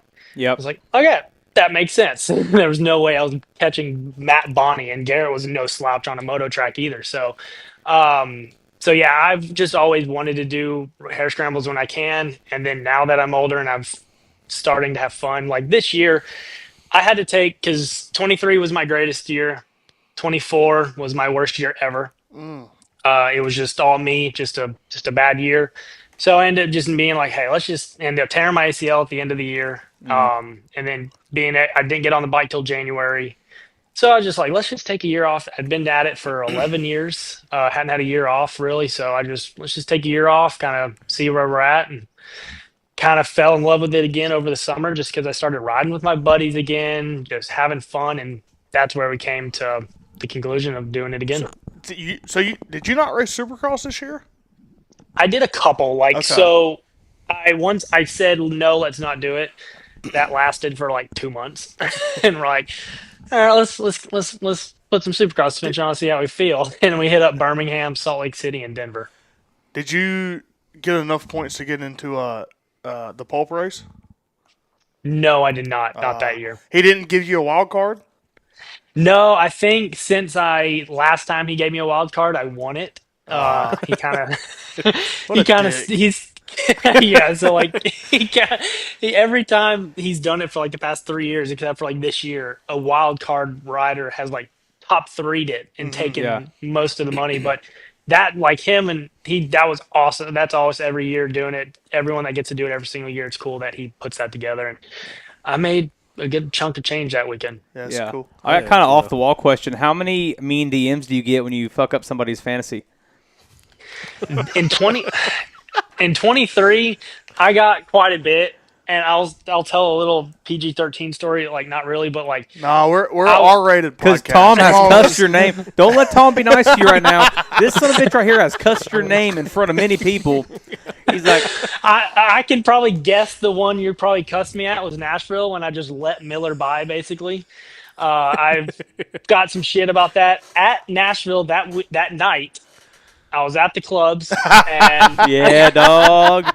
And I was went to the restroom, talking about me, doing my thing, just going to the restroom, and some dude looks over at me and goes, "Cartwright?" I was like, "Yeah, what's up?" He's like, "What the fuck were you doing in the heat race, dude?" Like, and I'm like, "Fuck off, dude!" Like, Wait, I'm like, what bar were you at? Because this is the guy. I guarantee it. This guy, no shit. it was the one with like 4 stories or something like that. It was the toughest one. Kid Rocks? Maybe. Like, there's like 4 stories at the top. It's just kind of skinny. Got the bar in the middle. No.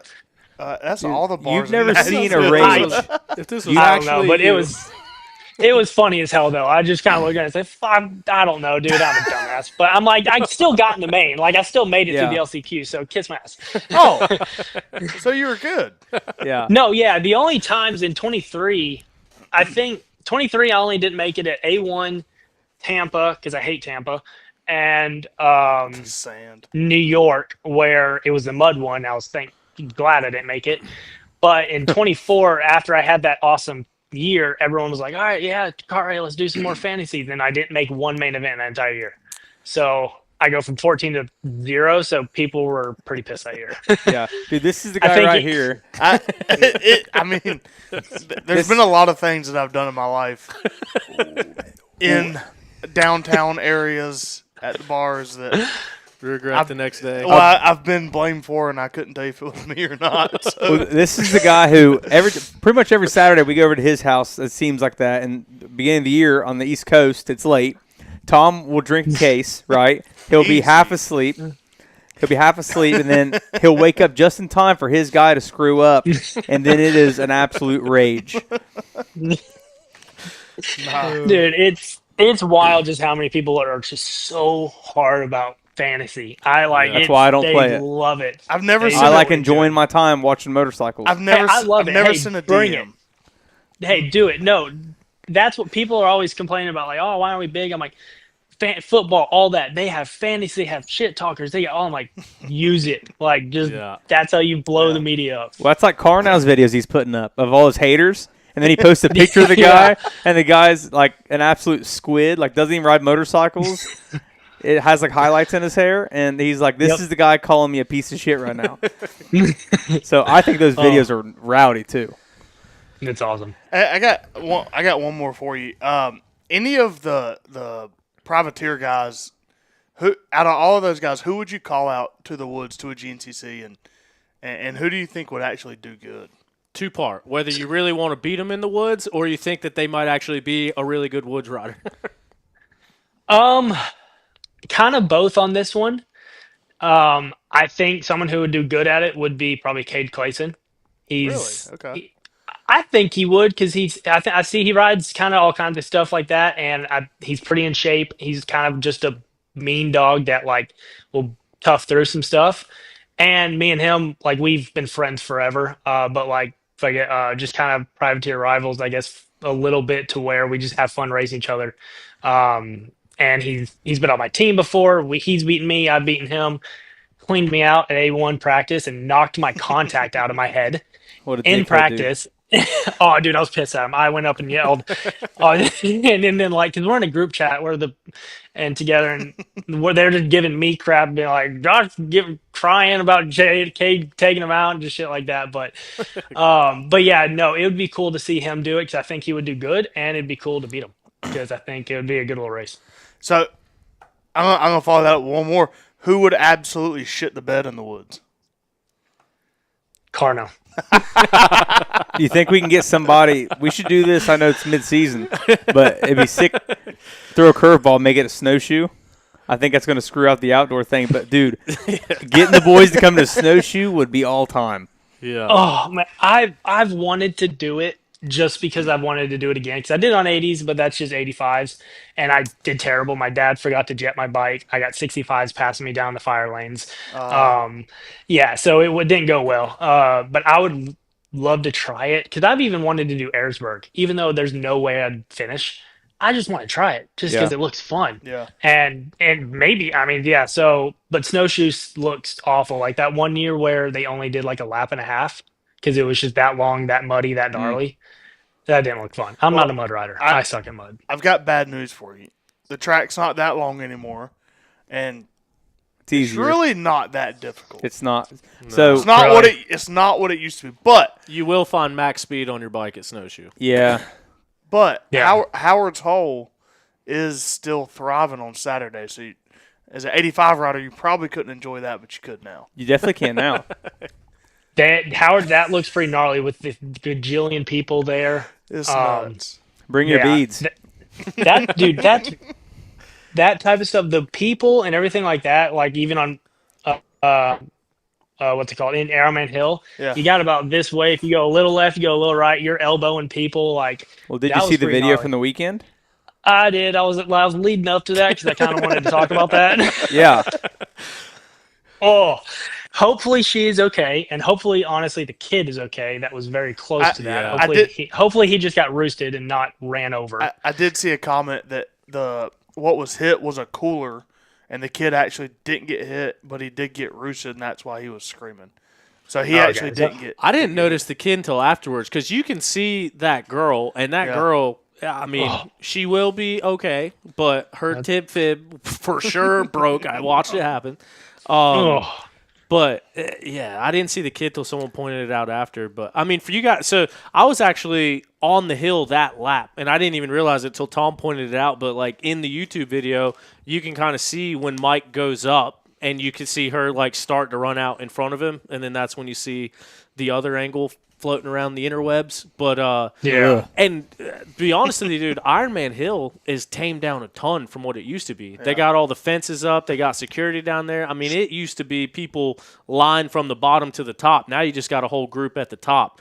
But what was that like coming through the first lap, going through the creek and seeing all them damn people everywhere? It was pretty cool because everyone was saying like Ironman Hill, and it was cool seeing it and just kind of stepping it up kind of over the like little first rock wall. So you went far right? I went kind of just middle. There was like a middle, just straight middle. Yeah. But it wasn't. I thought it was honestly going to be harder, the hills, but like but I think the times I've watched it where it looks hard, I think it's been like a muddy Ironman where the creek is just pushed all the way up until the hill, and then you got no run up. But it was like a fun momentum hill. Yeah. The bad part about that place too sometimes is, especially in the morning, there's just so many people. Like they have to break up that race. I'm not sure if you follow like every other race other than like Big Buck does it. They have to split the morning up into two different races. So 85's on Friday. Saturday night. Saturday. And then because if they don't, you literally can't go you can go fast, but you're just always in the back wheel of somebody. Yeah. So same thing on that hill. Whenever you're hitting that hill, 4 other people are hitting the hill. So if somebody gets a little ball and you run into them, well, that's when the big issues happen. So during the PM race, there's a substantial, like way different crowd, better riders, and I don't know how many people raced it, probably 350 or 400 this year, which is way significantly less than what there is in the morning. So. Yeah, no, that was a big reason that was another reason why I did XC1. A buddy of mine, he's like, dude, you'll want to do XC1 just because it's less people, it's all AB riders, like they're all good riders. He's like, you will rather do that. Yeah. 237 in the afternoon race this past weekend, and there was like 700 or 800 in each of the morning races. So good bit of difference there. Did you see the far right step up line at Ironman Hill? No, like I heard you say something about the step up line, and I have no clue what you're talking about. Yeah, so that's what I was asking when you were talking about it, because that's where I met Starling. Starling was looking at. He's like, I'm hitting this step up. He's like, I'm gonna come out here and jump.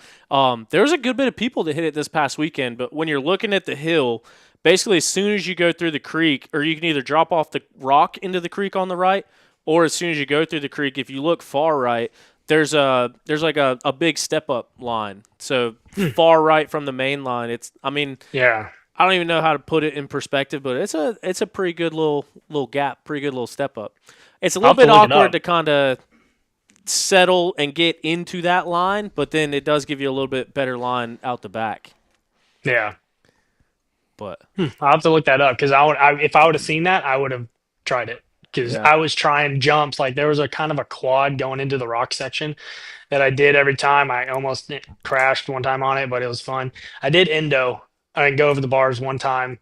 I just came out of the corner, hit a little jump, hit a hole, and just stopped and went right over the bars. Oof. Yeah, that wasn't too fun. And the only other sketchy moment was, I don't know how I say this, but there was like a little right going up the hill, and I thought the line was going to be fine going across it, just a small little dip. It was like 15 feet, 10 feet deep, and I just had to jump down it, and it got sketchy. Went over the bars, or not bars, over the banners, and I came around the next lap, and I saw like two guys down there stuck every lap almost because people did the same thing and just jumped down to the bottom.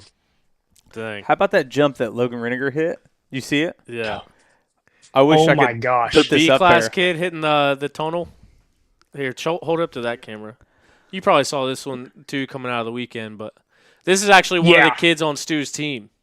Yeah, I saw that, and that was unbelievable when I saw that. I had no clue that was even somewhat possible. And his hand comes off if you don't notice at the Yeah. when he lands. Like he hit that hard. Like props to that kid. That 250F had no idea it was possible either. I think it's a 450. Well, it better be. I think it's an Holy open shit. B, but either It way, had to have been a 450. it's a B rider. Yeah, that's gnarly. Shout out Logan Reniger. His mom and dad actually drive the rig for the Red Bear team, so you probably met them over the weekend, serving up some food. Yep, I did. They were. I met them actually first, and they were two super nice people. And she cooked. She was just on the grill all day. Like she Yeah. was.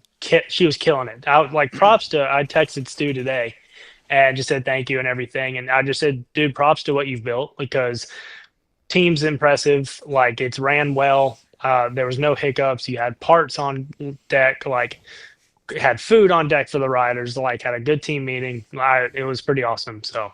Yeah, no, that is Stu is a foodie. He's a cook, and so they usually got good dinners. It was over there. good. Yeah, they had some steak, some pasta. Like it was damn good. Yeah, that's where every Saturday night, you know where I'm gonna be. But no, man, it was a lot of fun. And this Ironman, like, there was a lot of people there, obviously. But I guess expectations going into it versus reality. What kind of things stood out the most that kind of took you by surprise, or did it overall end up being exactly what you were expecting? I really wanted to do what I did. That was really my goal. I came into this going, I want to just. I know I'm not going to light the world on fire, but I want to impress some people that I still know how to do this, and maybe with a little tweaks here and there and training for it, I could do pretty good. So that was my goal, and I think 30th was pretty good for that. I was impressed by just the pace of some of those riders, especially the XC2 classes and the A riders. Got passed by a few of the A riders and everything like that, and they were quick. They're just smooth. They just know where to go. They know the lines where like sometimes I would forget a line's there. They were just constantly trucking through, and it was very impressive. Right on. What was your impressions about the event, like as a whole, with like the amount of people spectacle. there, how it was ran, and kind of compared to a national or to a Supercross? I mean, obviously it's not on the level of Supercross, but yeah, what do also you a think about that? cornfield. Yeah, not there's a an lot more, arena. Yeah, more shit going on, I guess, too. But just like, how does it compare? How do you like it? Yeah, no, it was ran really well. Obviously MX Sports always does really good with the things they do. I went to Nations at Ironman just 3 weeks ago there too, and Ironman put it on just as well because people told me, like, come back for the GNCC because there's going to be just as many people here. And when I got here, it was still just as packed of all the cornfields. So yeah, props to Ironman, props to MX Sports and GNCC. But yeah, it's a little different for Supercross, obviously, because it's indoor outdoor, but motocross, I haven't been to many outdoors. I think I've only been to 2 or 3. I've never even raced an outdoor, not an AMA. And yeah, I just never, they're not good for privateers. You can't really make much money. And when I was in school, I wanted to focus more on school in the summer. And, but yeah, no, I was impressed with it. I liked it. Everything was pretty put together. I ate some questionable good food from the vending. Stomach is a little rough, but I did. I wish I would have watched some of the four-wheeler racing. That was my goal on Saturday, but obviously you saw me work on the bike some, um, and just doing little things. And then me and Sipes went and did the whole lap around it, so that took about 2 hours, and that was really cool. Checking out the track with him and getting his tips and helping out for that. Right on. Did you see any of the Stasic racing? I saw it a little bit, like from the distance. I saw like the lights and everything like going on. That was a cool thing that I noticed, that there was, from the time I got there Friday, there was stuff going on 24/7. Like yeah, we didn't have the concert, but it was. I saw Stasic racing. I saw just constantly going on. So that was pretty cool. And obviously, every morning you hear at 8 a.m. the call, Yeah.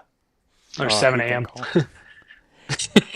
Hey, going back a little bit to your mini career, I've always been so curious about some of the minis back in the day. Like you hear about how Suzuki was, I mean, it was one of the biggest amateur support programs, and it looks like you were on a Suzuki, at least in 2009 it shows you were. Yep. Those super minis then, or I guess those 85s, what do you think about those bikes then compared to like some of the ones now? Because I've talked to a lot of people. Like I have a buddy named Mo Castari out of California. He was on a Suzuki program when Tomac was. And he swears that the Suzukis in their day, 2005, and I think he got off of them in like 06 or 07. He swears that like a stroked out, an actual race bike was just absolutely unreal. And obviously there's not many people running Suzukis anymore just because they're not putting anything, a little bit not really doing much development or whatever. But your bikes back in the day, just super curious to see what you thought of them compared to maybe other minis you've been on. I was a Suzuki all through minis on 85s. I loved them. My biggest thing was their turning. I had a cool. I had a little deal with Suzuki, but it was through a shop, Joe Cycle Shop back in the day. They just gave me a bike for the GNCCs, and they gave me a 450 for Loretta's too. But I just loved it for their turning. They had the greatest turning, but they had some of the coolest teams back in the day, like the Rockstar Makita Suzuki. I rode one of their super minis, and it was a rocket ship. Like they were just gnarly. And I think back then, Yamaha, I wanted to do something for GNCCs, but I think that's when back then, like when the Yamahas were a little not as well from the 80s. But yeah, they were pretty gnarly, especially like the JSO, like my buddy JSO, and he was on the gnarly Suzuki team, and he had a line of those Suzuki super minis that were just animals. He still has one. I think he rode it recently. Ooh. And it pulled him still. Like, yeah, it's pretty sick. Were those FNS still? Or was that I don't know. too late? I don't know. It was just full on Rockstar Makita Suzuki, whatever. And that was like 2009 or 10. Yeah. So he would have been on the same like team as like Masterpool back in the day. Yeah. Awesome. Dang. Well, cool, man. I really appreciate you taking time to chat with us. I didn't mean to run you this long, but it turned into such a good conversation. I kind of lost track of it. But appreciate you taking time out to join us. Last question, and I'm sorry for asking this. I'm going to sound like the biggest idiot in the world, but got to get out there. We don't get a lot of Supercross, motocross guys. We try to stick to the woods. We've had Zacho on a couple times, talk with him. But when it comes to like one of these crazy mud races, I forget what it was this past year. It was either Indy or MetLife, whatever the one that got cut down to 12 minutes was.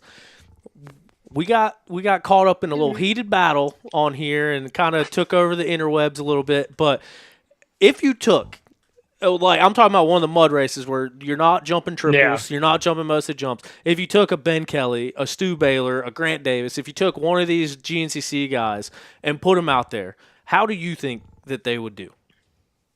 So just on an actual Supercross track like a Supercross track, blown out, muddy, not jumping anything, because we've got a lot of perspective from our side, so I want to see it from the other side.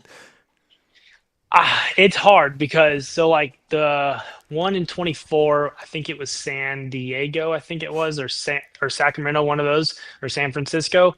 It was the muddiest race I've ever raced in my life. You just went nowhere. It was just slop. I had no fun, and because I am not a mud rider.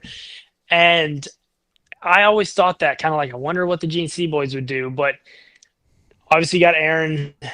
I think they would do well. I think they would make the main event. I think if they had a pretty damn good ride, they would top 10 it probably.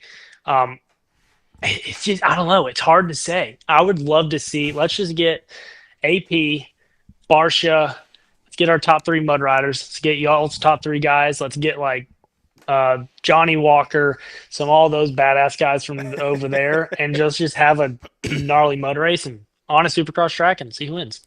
Yeah. So, just my opinion, I think 9 times out of 10, the qualifier in the day is not that bad. Like you can still jump some jumps and put together a lap, and I think that's where our guys would have problems. Is actually making the top 40.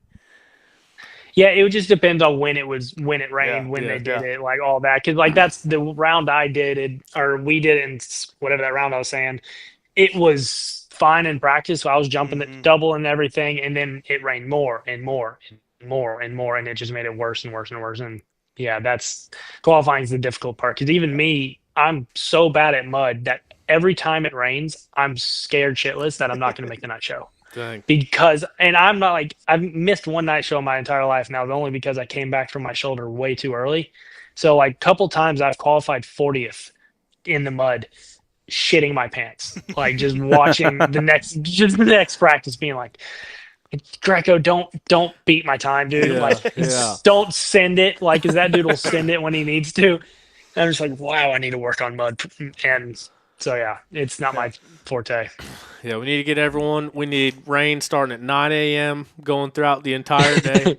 Nonstop. Yeah, rain at 4 or 5. We're not even getting the chance to get somebody in there. But yeah, it's just one of the things I wanted to ask. Like I said, get all sides covered here. I get it. Yeah, I remember that, and it went pretty viral. Well, hey, man, thanks a ton for taking time out and chat with us. It was great to meet you this weekend. Congrats on the ride, dude. Top 30, like I said, just coming in and stepping in, especially at the season finale. These guys are battling for championships. They've had a whole year on the bikes. They're really putting it down out there. So to come out, get top 30 with no preparation and on a bike that you weren't familiar with, it was cool to see. And like I say, good to meet you. And thanks for the time coming on and chatting with us.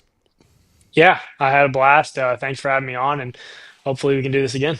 All right, cool. Well, we'll be picking you in fantasy this year, and I promise if something weird happens, you're not going to get any hate. I'm feeling good this year. I'm feeling good. I'm feeling good. Got it. Hell yeah. All right, man. Well, thanks a ton. We'll talk to you later on. All right, guys. See ya. See ya. See ya. So that was Josh Cartwright, I believe 13-year, 14-year plus Supercross pro. So I forgot that he was the guy that had gone back to school, took a hiatus. Because I remember hearing about him and, like, full-time student and racing. Like, they talked about him on the broadcast. Yeah. So that's... Yeah, they did a whole they did like a whole segment and showed the whole thing. I didn't realize that. I didn't put 2 and 2 together. It's been a while. But I think he went to like FSU, I want to say. Yeah. Somewhere big. Like, it was a legit school, not like an online school. Yeah. I got to be honest. I don't know how I feel about his reaction to when we said we talked about it on the mud race. Because he just said at the end there getting off that that he saw it and that it kind of made its rounds. So. Yeah, whatever. Show up at a Supercross race, get mud clobs thrown at me now. They should have shot us a message, got on the show, talk shit back. Yeah. I could not ask, you know what I mean? Yeah. We've represented our side and needed to give them an opportunity to represent theirs. So he thinks a top 10. That's good. We'll take it. But no, it is cool to see someone like him that is like so accomplished and so tenured in Supercross come out. And I mean, same thing with Starling last year. Like they could race the morning race, they could race the industry class, but go out and race XC1. I think it says a lot about them and the competitor in them, I think. No, it was cool. And I'm glad you brought up his overall because I remember kind of like checking in throughout the day and I was like, oh, he's actually doing pretty good. Yeah. And I think at one point he was lower than 30th, like 34th, 35th, and then if he ended up 30th, like that's solid. Well, I mean, being out there filming and stuff too, like that's how I kind of get my gauge throughout the day is my cutoff rider, my cutoff point.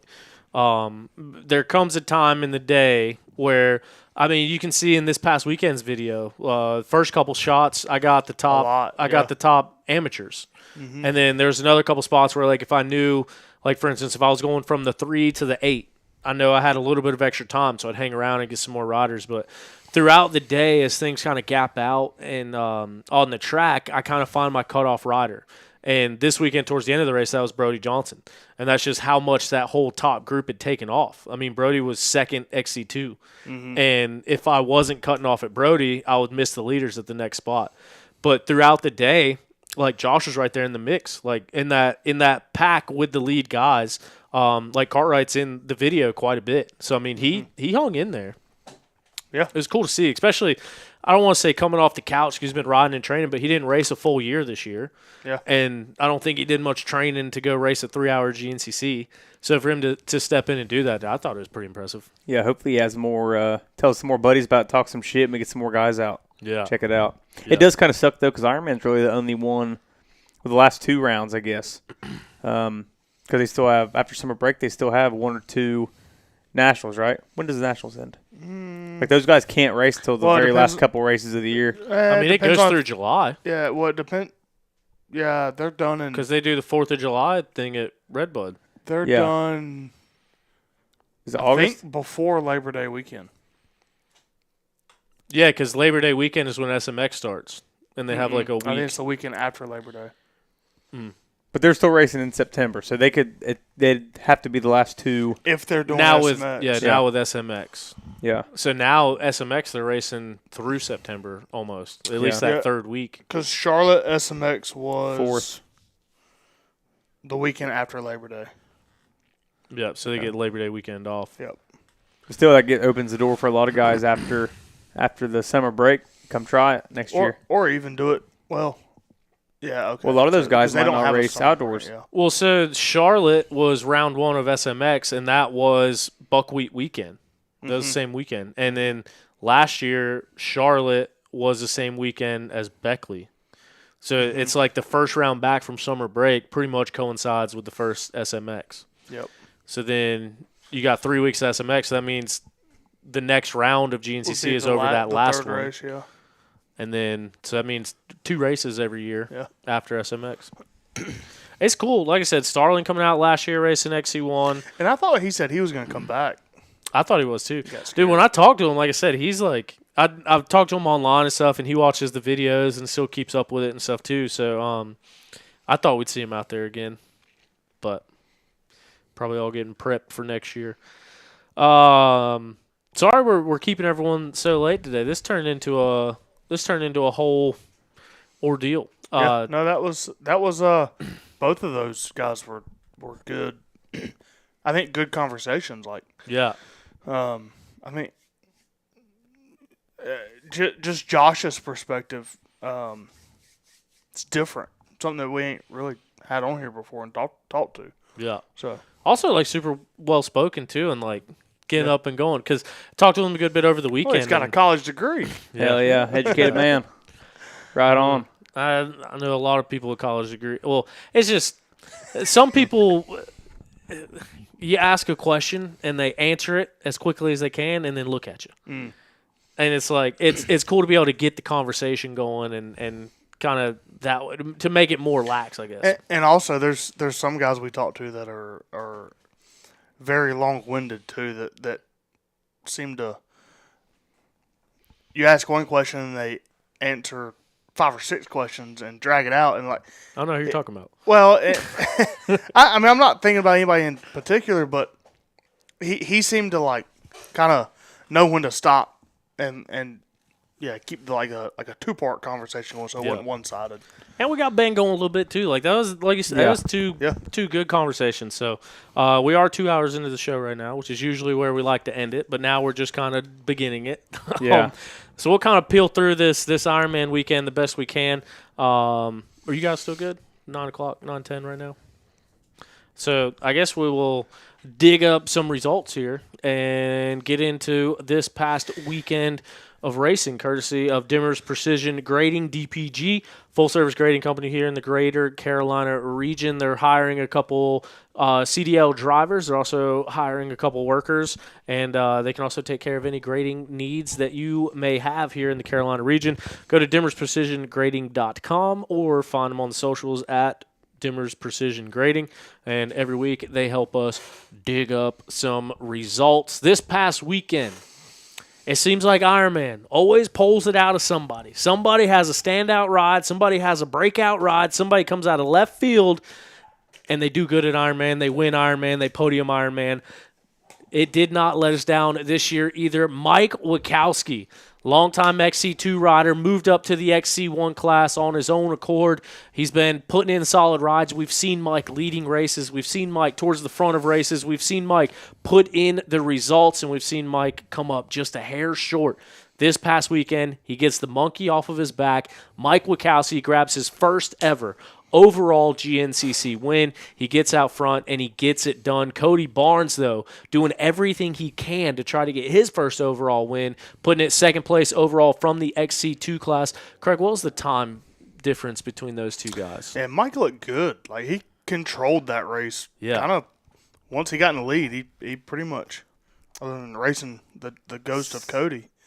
13 seconds in between Mike Witkowski and Cody Barnes. So 13 seconds. But, dude, got to be a hell of a feeling for Mike Wachowski. Like I said, he's been a guy around for a long time. He went to the pro ranks when he was super young. I remember it had to have been 2017. On the beta two-stroke? No, 2015, 2016. Because he didn't even go to 14 to 15, I believe, in Super Minis. He went 12 to 13, went to 250A. Rode 2 years there, I believe, and then jumped up. And he rode that beta two-stroke, right? No, he rode a SRT KTM, I believe, first, or a Shock Doctor KTM 250SX. Then he went to the beta. He did put the beta on the podium a few times. But what I was getting at is talking to him at a full gas, I found out how old he was. Like, I thought he was my age or older, and I think at that time he was like 17, 18, 19. And he was talking about, like, one of the biggest issues that he has is moving up so early and so young. And, like, I just remember being mind-blown that he was as young as he was back then. So he's been in the pro ranks since he was young. It's kind of like Grant Baylor. Yeah. In a sense. Yeah. Well, he was outrunning. He was overall in the GNCCs from the 12 to 13, and he was tall as shit. He was on an all-white KTM 105, I remember. And he was faster than everybody. It was ridiculous. It's funny how the tables have turned. What do you mean? You said he was tall as shit. Riding super minis, and now he's one of the smallest dudes. You be nice to him, man. I'm just saying. Stout, though. But no, it's just it's cool. He's one of those guys where, like, you feel like he's been here for forever. Like, Mike Wachowski has been a staple at GNCC for quite some time now. Yeah. And to see that he got his first win now, we always talk about it. Confidence is key, and I think the first one is that icebreaker, getting that monkey off your back, and now he gets to go into the entire offseason with that confidence. And I think we'll see a whole new Mike Wachowski next year as he continues to progress throughout his career. And like I said, finally get that overcome that obstacle and get that first win. Awesome to see Mike go out there and get that done. Pump for him. His Phoenix Racing Honda teammate Cody Barnes would get his second straight XC2 Pro Class victory, his second straight overall podium as he goes out there and gets second overall on the day. Liam Draper kind of got buried off the start a little bit. He had to pull out the shovel, do some digging, worked his way back up through the pack on that Yamaha, which, of course, makes it a lot easier to do, baby, when you're on the blue crew. You can just start making your way up through that pack. And that's exactly what Liam Draper did. Third place overall on the day, second place XC1. The reigning, defending GNCC overall champion, that big number 1 plate on the front of his bike. We have not seen that big number 1 plate on the front of his bike for the majority of this year. Johnny Gerard comes out of nowhere at the Penton, gets back into the racing mix. Obviously, Grant Davis goes down at the Penton. Johnny Gerard stops with him, sacrifices his race to make sure that his training partner and buddy and teammate Grant Davis was okay. This time, no issues. Johnny goes out there and gets an XC1 podium, 4th place overall. Cool to see him back up in the mix. Johnny, one of my favorite dudes on Pro Road. Just happy as can be. Super cool dude. And I believe that we're going to be chatting with him next Tuesday on the show. We'll talk to old Johnny G and see how this year has been for him. Grant Baylor also put on a hell of a ride, getting a top 5. I think it was just 4 seconds, if I'm not mistaken, off of the overall. Or no, they came in wheel to wheel. It was it was Jack Walker that was 4 seconds off of the XC2 podium. I believe that Grant and Johnny came in together. Within the same second, yeah. Yeah. So Grant, kind of one of them guys, his future is on the line, his career is on the line, and he went out there and rode exactly like it was. He put in a really good ride, top 5 overall, as I mentioned, on the rear tire of Johnny Gerard for that final XC1 podium spot. Brodium Johnson, 3 straight podiums for Brody Johnson on that privateer Honda, which, getting word from the woods, that might be changing. Sounds like Brody might have got that. I feel like these last 3 silly seasons, he's like one of the top of my list. Like, someone give Brody a ride. I think Brody's got a ride. With who? I think Brody's got a ride. Allegedly with who? Allegedly, there might be 2 opportunities on the table. Uh-oh. So he went from not having nothing to now dealer's choice. Take your pick. Steel frame or aluminum frame? Both of them are steel frames. Okay. One of them is factory. Boy. What color are they? We might see a factory Brodium Johnson out there. What? That reminds me, I was supposed to check in with Brody and well, no, I wasn't. Brody wouldn't tell me about that. Brody can't tell me that. I thought he was going to be on aluminum, I'll be honest. I was hoping. Aluminium. Well, That's good. That's sick. Good for him. Pumped for Brody. Yeah. Especially, like I said, you got a couple alleged people moving out of XC2. You can stop writing stuff down. It's not what you think, and it's not what you would guess. But I can guess. And so, cool to see him get. That's aluminum, dickhead. Oh, it is. Shit. I'll tell you, you're not gonna guess it. But it is exciting. But Brody, he just won his 2nd straight Mid-East overall championship. When he had the fill-in ride on Beta, he was the top Beta guy. That is aluminum, dickhead. I know. And so it's cool to see him get that opportunity, especially, like I said, to finish out this season with 3 podiums. And now, if you look at that class, if there's anybody moving out of it, 2 people above him, like that theoretically should make Brody a podium guy all year. You look at his season this year, and, I mean, that's a lot of 4ths, a lot of 5ths before he ended up breaking off this podium streak. You take 2 riders out of that, and now all of a sudden Brody's a podium guy week in and week out. So good buddies with Brody, Jonathan, both of his parents, like Joyce and Jeffrey. Super, super cool to see him get an opportunity. I think he's earned it. In the 7th place spot, Jordan Ashburn. Jordan Ashburn spent a lot of time at the front of this race. He looked good all day. Caleb Russell, kind of same thing. Like him, excuse me, Caleb, Liam, and Evan kind of rode in a train on them Yamahas about mid-pack, and then Liam was able to just kind of separate from that pack and make his way to the front. Excuse me. Caleb Russell putting in a solid ride, obviously coming off of his first overall win since coming out of retirement. Still looks strong out there, still gets a top 10 overall. And it just goes to show you, like Ben was saying, Ben said he had a good race, didn't have anything go wrong, and he finished 10th. And I think Caleb would probably tell you that same thing. Caleb probably rode a really good race. He looked really good on the track and just ended up finishing 8th. That's just the level that these guys are all riding at. Everyone is going fast. Right in the middle of those 2 guys, Josh Strang with a 9th place to finish off his year with a top 10 overall. Josh Strang obviously heading up that Beta Factory program.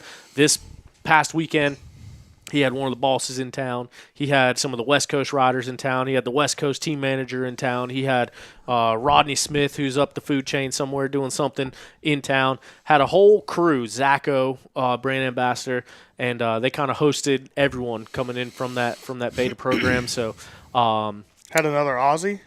Had another Aussie riding a Beta. Did Strang know that guy? Yeah, like, are they buddies? They were ISDE teammates. Jai Ditchson? Oh, okay. Is that who that is? Yeah. Yeah. I'm assuming I pronounced that correctly, but I doubt it. Jai? Where's he at? JYEDICHSON? Jai Dixon? Yeah, something like that. I would think it was Dixon. Out of Denver, North Carolina, cuz. The Dirty D. Local. Denver, Australia. But Yeah, so super cool to see Strang go out, finish 7th place on the year. So obviously running number 7 this year, finishes 7th place in the overall standings.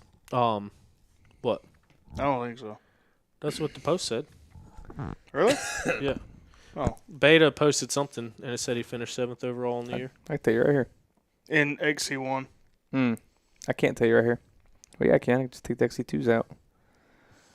1, 2, 3. What are we looking at Yeah. here? Could take the XC2s out. So So overall 10th on the year overall. What did Strang miss a couple of races this year? Outside the top 20. Oh, yeah, that's okay. Still, year 19, graced the podium. Yeah. Good season for Josh, and like I said, having everyone in town to be able to go out there and have a good ride. Good on him. Ricky Russell, 11th overall. Gus Reardon, rounding out the XC2 podium in 12th place. Jack Walker, the other beta rider, just 4 seconds off of an XC2 podium. No, he was super bummed about that. And then checking in with our top amateurs, Lane Whitmer, dude, out of the 250A class, he really controlled that whole race. He got out front. He finished 15th place overall, took the top AM spot on the weekend. Van Adams would be your second place top amateur rider, and Gavin Simon would end up 19th place overall and 3rd place on the top AM box. And I believe that he wrapped up 2nd place for 250A or top AM, or who's that? Gavin Simon. No, Lane Whitmer wrapped up 250A, 2nd place. That's what his post said. Oh. Well, dang. Either way, still good seasons out of both of those guys. Those 250A guys, man, it's a roll of the dice. Like, you throw them out there, and they're all contending for it, especially with JoJo moving out into the XC2 class for his XC2 debut. I don't know. Hit 1 lap, I believe. Dude, I will say it was super impressive watching them at, John Penton. Like, they were right on the back of the kind of the train that was XC1 and XC2, and they stayed wheel to wheel just about all day. So I mentioned that last week. But they were super impressive there, I thought. If we take a look here, the final ever XC3 podium that will ever exist in GNCC racing. Expected kind of more of a spectacle to be made about that. This is the final XC3 They race. didn't say a word about it. Yeah. Yeah, I expected like a little hype little build.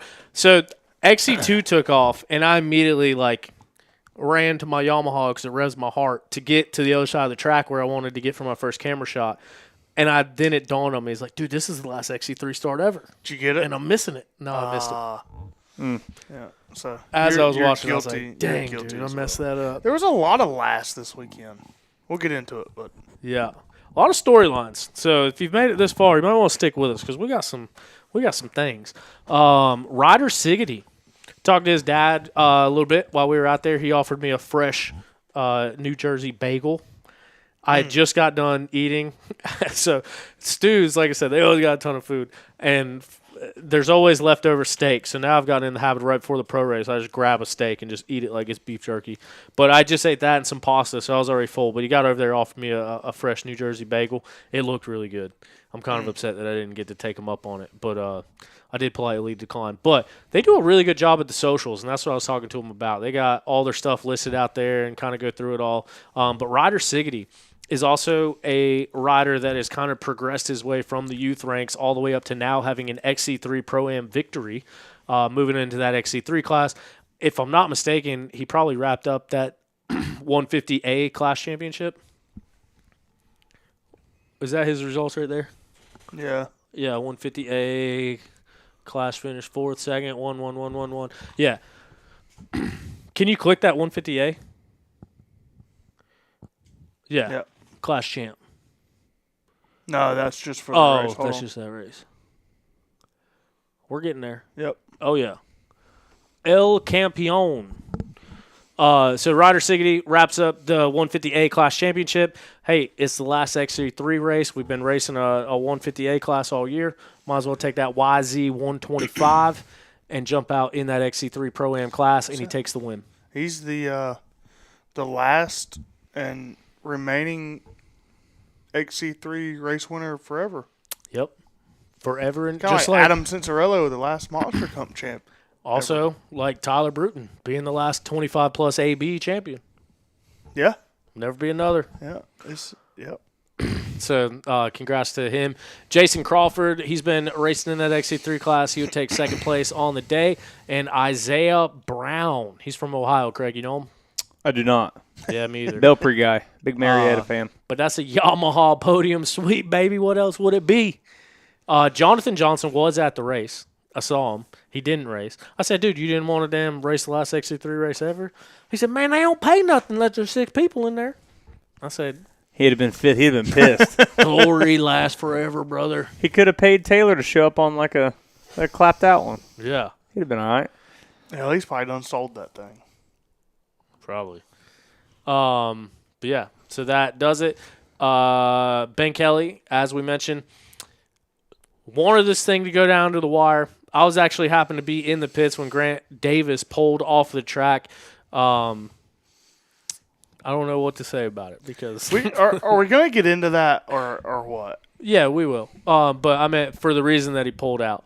I don't know. Let's move forward. Let's go to WXC real quick. Let's get through the results. Okay. And then we'll talk Because about I have some everything opinions. else. I have some thoughts. All right.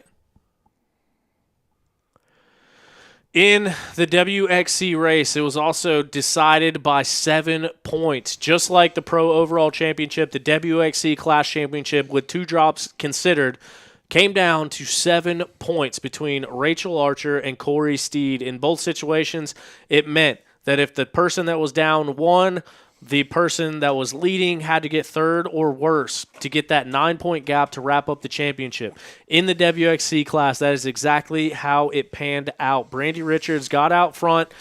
She was leading a bunch of it. Corey got around her, and then they kind of stayed together throughout the rest of the race. Brandy Richards being the difference maker, bumping Rachel Archer 1 spot down to get that 9-point advantage, giving Corey Steed the WXC Pro Women's Championship on the season. I'm not gonna lie. We talk about some of these emotional wins. This was one of them now for me.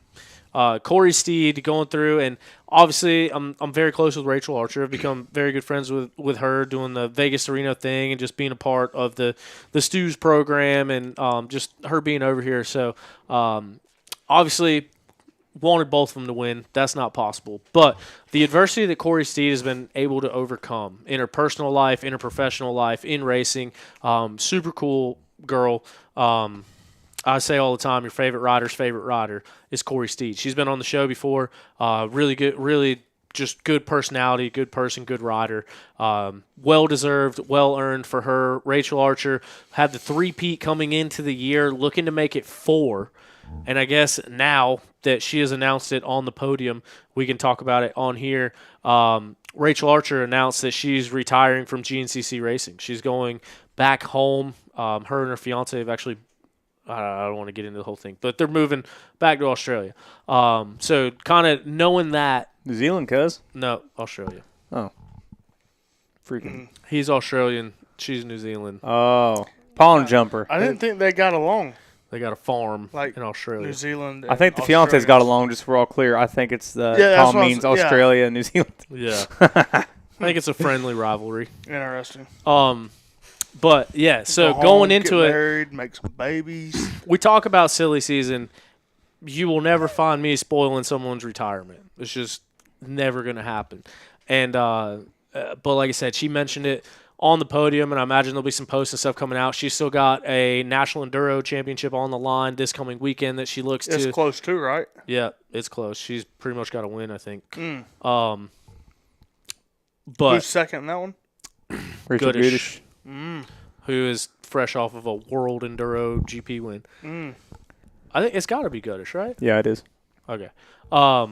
But yeah, so kind of knowing that, it's like, man, like to see Rachel win 4 and ride off into the sunset would be cool. But like I mentioned, big fan of Corey Steed. Very, very well deserved. In Rachel's retirement thing on the podium, she also had some things to say about another manufacturer. Just it goes back to what we were talking about last week. You're going to do what you got to do for the better of the team. Corey Steed has rode good all season. She's won races. She's been on the podium. She's been at the top. She beats Brandy Richards by 1 spot, however which way you want to look at it. But it's not just Brandy was leading going into the last lap, right? No, I think Corey was in front of her by then. They also didn't get a 2-lap card. So it was just a white flag only. Because I think Corey was already in front of her then. But nevertheless, one race doesn't determine a championship. Corey Steed has been proving it not only last year, the year before, and this year. I mean, she's been there at the top. Yeah, definitely deserves it. Yeah, for sure. Big Tom going to I don't know what Sherlock I'm looking Holmes at, but if checking you're it out. showing it to me, I'm assuming that I stand corrected. Yeah, you were wrong. Okay, because you didn't show me the whole buckwheat and Beckley race thing, so I figured if you're showing me this, it's because you were right this time. But either way, can't express enough how stoked I am for Corey Steed. And yeah, congratulations on becoming that champion. I think we might be talking to her next Tuesday as well. Was a little bit late on the invite today. My bad, Corey. She's out celebrating, having fun. But yeah, Brandy Richards in the number 2 spot, obviously coming back from that broken femur. Cool to see her back up there in the mix, and Rachel Archer finishing the day 3rd place overall. Danielle McDonald in 4th, and Shelby Turner rounding out the top 5. So, now good for Corey. I mean, that's awesome. She's been in that WHC class for quite a while, like chasing that thing. And yeah. I remember seeing her Even on a TM. Yeah, I was about to say, I remember her riding around on a TM, like in the back of the pack, like I remember nowhere beating near boys on close. an RM85. Yeah. Who? Whenever she was racing our Suzuki's on Super Minis, and she was running the boys class. And Well, she was came doing from super Moto, good. right? Wasn't she real good at Moto before she came to the woods? I'm not sure. I just remember seeing her racing GNCCs, but it makes sense considering she's been in Loreto so many times. Yeah. But yeah, like I said, I remember. Hell, I probably remember passing her, like running that TM, and then Not doing it now. Nah, just the progression, like that's good for her. And she's about to say, cool. just throwing that one out there. Yeah, but Well, that's like at Snowshoe when I met her. She like overheated. I was super nasty. Or probably 2020, I guess, is when that was. She like fell like kind of high sided off the hill. I picked her bike up, drug her out of the weeds, pretty much sat her on her bike, kicked gentleman. it, and she's just like, thanks, and just weeds it again. And I was like, fuck. And that was the year the nasty mud hole was, or the hill that went up to, what was it, something crest where we always had Like that. below the PowerPoint hill? Yeah, when it was nasty. So they rerouted it up all those like moss-covered rocks and stuff. The bad year, yeah. So same thing. That was when Becca was battling for a championship, and I was racing the morning race, and Becca went down right there. And I like threw my bike down, went over and helped Becca get back up on her bike and stuff too. Our But teammates. something happened, and they rerouted it. And y'all are such gentlemen. dude, blue crew. You know what I mean? Yamaha teammates. I mean, TMs are blue, but whatever. Yeah, I first met. I think one of the first times that I did meet Corey was we were all in a camper when she was racing for the Babbitt's Kawasaki team. And I can't go into details about the conversation, but I became a Corey Steed fan that day. It was like one of the funniest conversations ever. Besides the one at Snowshoe with all of them, that was Still Creek 2019. what? I beat her. Oh, did she DNF? No, I was 19th and she was 25th overall. Hey, Yeah. real quick while we're talking about Yamahas, where do you get that? Take sweatshirt at? that! Oh, this one right here. Yeah. So to be honest with you, Where's a buddy get something like that at? I've had this all year. And it's Wow, I just that found it in is so my fucked up. closet. That's crazy. This is like one of the comfiest hoodies I've had on. Where'd Yeah, you it's get 'cause that it's at? brand new. From my friends at Yamaha. You and me are hauling ass. Pissed, dude. Oh, What's that? Yamaha Parts and Service. Double blue crewed up. Hey, what In year? case I got hot in here, I got a blue shirt I had on to at be least. What prepared to year? have another one on. What year is that a replica of? Oh, you know. It'll be 2006 or That's whenever they did their anniversary. 60th anniversary. Yeah. No, 50th. They did it in 06. They did it in 16. Crap. Uh-oh. What'd you forget? You were supposed to do something. The first thing on our notes from Oh, Blue Crew Invitational. yeah. Where was that at? Ironman. No, we talked about that last week. Uh-oh. Can we talk about a second thing on our notes? Yeah, right after I tell you guys that the last Yamaha Blue Crew Invitational of the year is headed to Monster Mountain MX Park in Tallahassee, Alabama. What is it? Tallahassee, Alabama. Not Tallahassee. Nope, that's Florida. Tallahassee is in Alabama. I see what happened there. From November 7th to 9th. Changed states on us. This will be the first opportunity for riders to qualify for the 2026 YZ Super Finale at MXO Nations in Ernay, France. Is that how you say that? I don't know. How the hell are we supposed to know? Why are you changing your tone of voice? Because, dude, this is Ernay, France. it's this was my radio announcement voice. Say I love Sunday. I love crepes. So we're looking to spread the word in the final week. So what you can do is everyone that is on a YZ, a TTR, or PW are invited to race in this race. It's November 7th through 9th at Monster Mountain in Tallahassee, Alabama. Visit YamahaBlueCrew.com to register. You can bring your camper. You can stay at the track. It's a weekend of racing and family-friendly activities. There's dinner, giveaways, Q&As with Damon Bradshaw is going to be there. Doug Dubach's going to be there. You can ride with him. You can chat with him. And a whole bunch of other Yamaha ambassadors. Top youth riders in the YZ125, YZ85, and YZ65 classes can qualify to race in the YZ World Super Finale at MX of Nations next year in France. Can we go? We got Yamahas. France. So, there you go. Which was really cool. Crew Russell, obviously one of the riders that raced it this past year at Ironman. It's that kind of same thing. So if you ride a Yamaha, make sure you check it out. Monster Mountain MX Park in Alabama. November 7th through 9th. That is the weekend after next. Mm-hmm. I'll be in Green Bay, Wisconsin. Otherwise, I wish I could be there. What's the second thing on our notes? You just want to go ahead and say it? Wait, is that the one? Oh. We'll save that for when we got nothing else to talk about. There's too much other stuff to talk about right now. So, What else we got? are we done with results? Yeah, let's talk about the key points. So, doing some math, looking at it. What did I say earlier, Craig? What are we asking about right now? Pull up the third tab. Oh, we got national NGPC stuff, too. We don't need to talk about that shit. Go to the next tab. Mesa race, dude. Go to the next He won. tab. No, he didn't win. He hole-shotted. Go to Mason the next hole-shotted, led the first That one. lap, had broke off a foot peg or something, had issues, went back out and finished fourth. There you go. That's all we need to talk about NGPC. Mason Simmons? Yeah. So, Lyndon Snodgrass was supposed to be racing at NGPC and then had driven an hour and a half towards the race. And the team that he was supposed to be racing for called him and said they didn't have a bike for him. So then he flew back Lyndon. and raced Ironman. He was going to race Toth's bike and then ended up racing Gus's practice bike. What in was the XC2. deal with that? Because I saw a screenshot of a text. It was like, you got Toast bike. So, And how did he get to race XC2? because he didn't win 2 championships. Okay. The rule says 2 championships in 5 years. He only won 1. But you have to move up after you defend your first one. Uh-huh. Uh-huh. I don't think. I always thought you had a changed defending year. And then you're out. Yeah, I don't know. I think the rule says something about if you've won 2 championships within 5 years. Because Toth is racing it too, and he only won 1.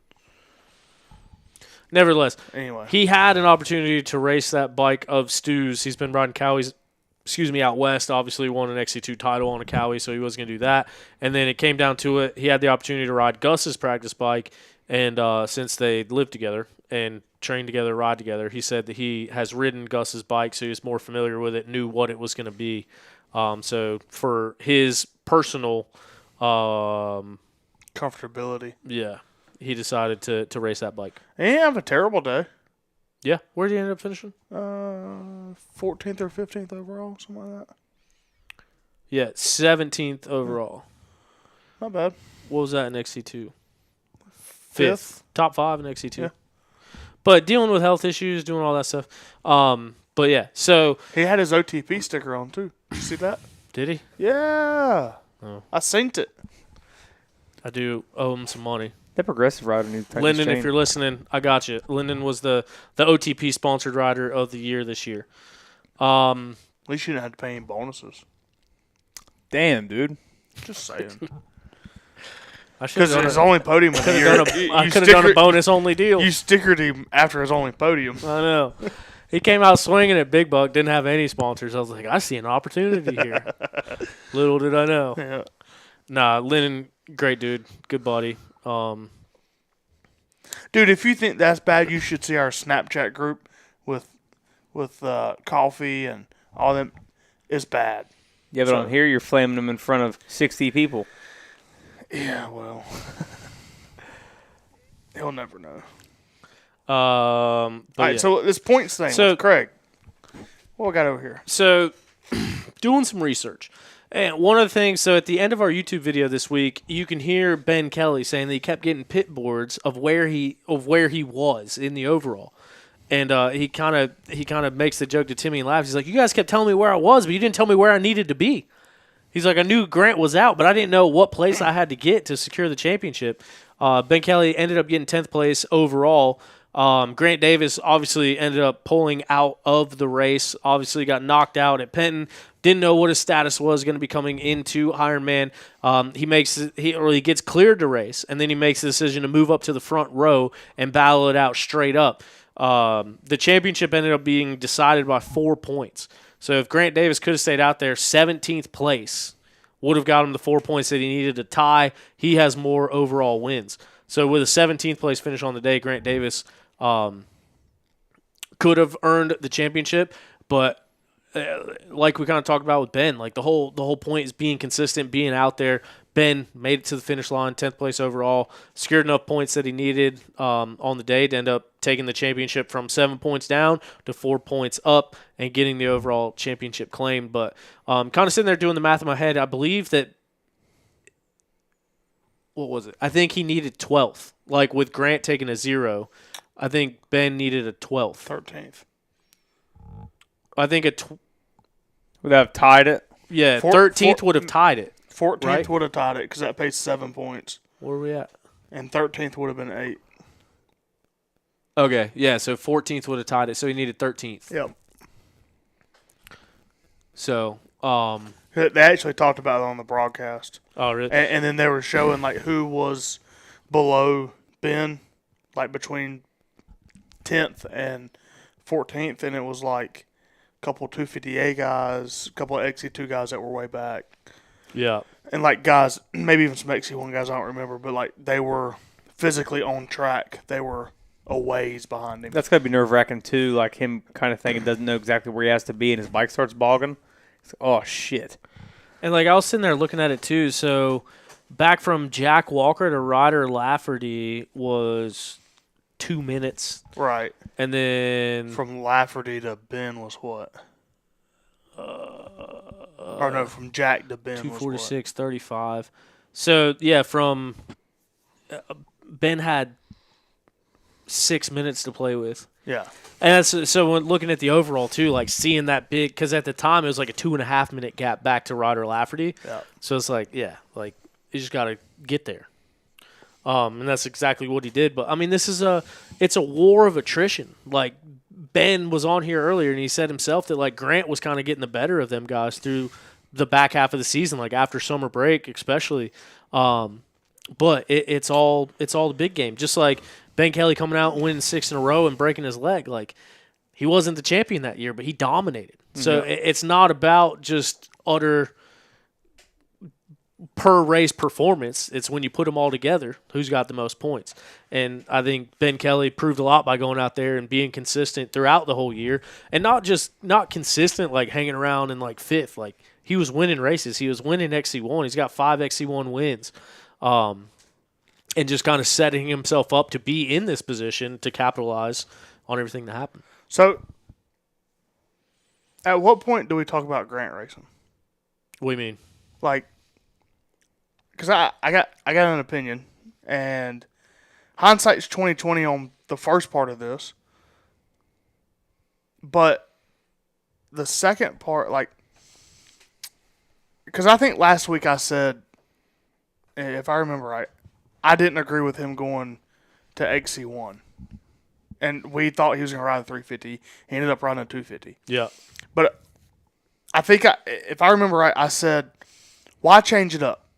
Like, it's been working on a 250 and out of XC2. You've been winning. And he decided to race XC1. So that's, like, the first part. But, like, also, after, obviously, he ended up crashing out. On your video, he said, yeah, I'm just still not there. I wasn't feeling right. I can't see.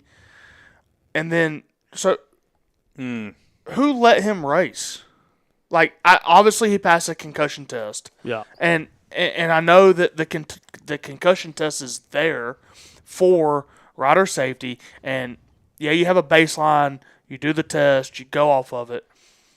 But, and I don't know. I'm asking because I don't know. So who administers a concussion test? And then who makes that call? And, like, was it a good call to let him race for his health reasons? And then 2, like, should he have really moved up to XC1 and try that? Like, because I think it all comes down to a whole mental thing for him that day, because he jumped the start, didn't jump it, but, like, cranked his bike early. I don't think he did. Do you have a video of it? He posted a video of it. Anyway, he got penalized for cranking his bike. Yeah, early. he got docked for starting early. And then like, there was he was making mistakes on the Racer TV video, like the broadcast. There's videos of him, like, spinning around on the hill, having to go back down and back up. It just seems to me like either mentally he was off because of, to me, changing classes. Could have been pressure of the day. Pressure on himself. Pressure of being the first guy ever to do it when he was in position to do it. And then the last 2 races, he obviously had wrecks and issues and whatnot. But, like, or was that like a head thing and lingering effect from his crash at Penton? So, from my perspective, and this is a 2-part thing, and this is kind of what I alluded to a minute ago when I said when he pulled off, like, didn't want to, like, say.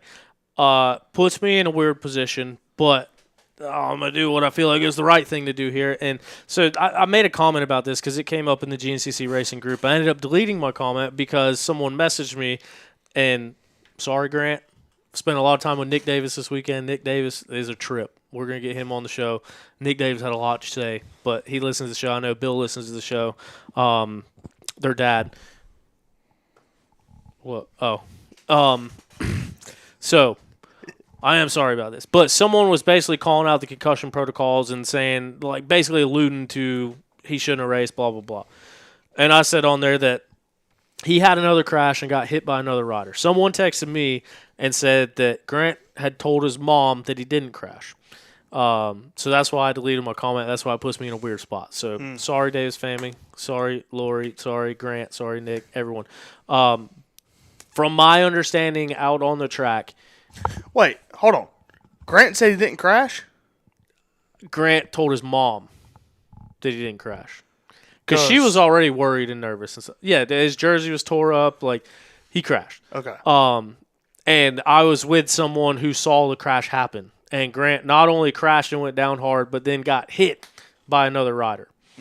And I think his mom was already worried going into, obviously, like, all that on the line. Like, you're going to be nervous. You're going to be on edge, that whole thing. So I think at the time, like, kind of just reassuring her.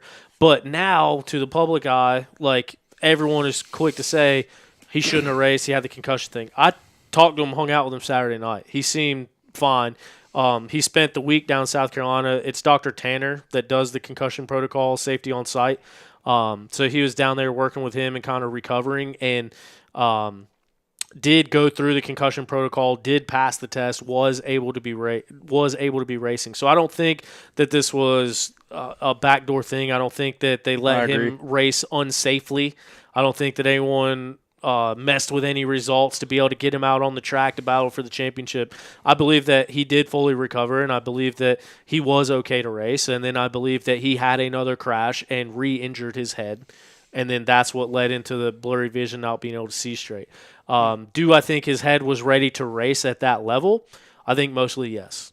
Do I think his head that quick after a head injury was able to take another shot to the head? No. There's a big difference in being cleared from a concussion and lingering effects and then also taking another impact to the head. Which is what you don't want to do. Well, Johnny took most of the year. Yeah. So, I mean, it's just go to show something like that. Like, he took most of the year. Grant took 2 weeks. Yeah. So, like I said, I think without another impact, could he have gone out there and got 17th? Probably. Maybe. yeah. Shoulder. Who's to say? You know, shoulder, however his shoulder was. But when you come with – and obviously this whole concussion protocol was to prevent things like that. I think it's to prevent people from being not in the right cognitive state to go out there and make those quick decisions with so much on the line. But that's why the concussion protocols are put into place. So I think he was cleared to race. I think just compounding another crash on top of that. Now, was that crash caused by any head injuries? No one knows that other than Grant. But I believe that the protocol was gone about the right way. I still think it's a really good idea to have this concussion protocol in place. Yeah, absolutely. I think it's the right direction for the sport. I don't think anybody needs to be out there risking it when it comes to head injuries. But do you think there's a way to? That's my interpretation of what happened. Because from my understanding, for the concussion protocol, each rider does a baseline. Yeah. And then you have a head injury, you do the test, and that test is going against your baseline. Yeah. I'm not compared to it. Right. So, and I don't know, is there any way to negate or put out a bad baseline? Yeah. Yeah, that's what I'm saying. Not saying that Grant did that, but I'm just saying, is there any way to do that? I don't know. Yeah. So I'm not an expert on it, but I have been in the concussion test and been evaluated, whether it be wrestling or MMA or that kind of stuff. What's the test consist of? So it's a lot of different. Have you ever taken like an IQ test? No. It's a lot of similar stuff to that. Like, Have you? You'd have failed. Have you? No. It's a you lot don't of fail an IQ test, Craig. You just get a score. That's probably you'd have failed it. Well, it's a lot of critical thinking. It's a lot of pattern recognition. Those kind, at least the concussion test that I'm familiar with. Obviously, I didn't take one for this and didn't really talk into details with anyone that did. But in the past, that's what I've seen. We should get Dr. Tanner on here one time and kind of talk about it and see the criteria. Been meaning to have him on here for a long time anyway. But it's not only judging it for accuracy and correctness of the questions, it's also judging it on your time spent on each question. How long does it take you to make this decision? How long does it take you to process the information? And then how accurately did you process the information? So I think it's a two-part to it. So obviously it's human. There's a human element to it. You can kind of sandbag it in a sense. In hopes that if you do get a concussion, I guess the hopes would be that you can still get through it and make it back to those baseline standards. Which is only hurting yourself. There was a couple of riders that took it very seriously, were like writing down answers to remember them to go back and take it, like trying to get the highest score. Obviously good if they end up getting a concussion, but it's going to be hard to come back from that one if you put your all into it. So, I mean, obviously, that's going to go into it to some degree at any point. But, yeah, that's the way that I understand it. All right. So, the second part of that, what do you think about him doing the XC1 and the whole mental thing of the championship? And I don't want this to come out like obviously, Ben was super gracious with his time coming out and talking to us. I really appreciate him doing that. And I am a big Ben Kelley fan. And I know that we get caught up in the middle of stuff and blah, blah, blah. Always got to throw that disclaimer out there. So it's not like I had a side in this. I just wanted to see it. It's kind of like last year, like, I think everybody wanted to see it. whoever Like, earns it, earns it. But, yeah, absolutely. like, I am closer with Grant and his family, but I've been watching Ben for a lot longer. So I guess my opinion on what it came down to is like kind of like the Penton. I went up to him on the line. I was like, first of all, I called him a loser for being on the second row because that was his first race since before summer that they were on the second row. Just messing with it. But I was like, man, so what's the deal? Like, if you catch Ben, you're just gonna hang out with him and ride, and because then that's all he had to do: find Ben, stay with him if you catch him. And like he wanted to win, and that's Grant's mentality. He wants to win, and so I think he is young. He's 19 or 20. I think this is going to be a learning experience, and kind of the same thing this weekend. I think Grant went into Ironman with no other intention other than to win and put an exclamation mark on it.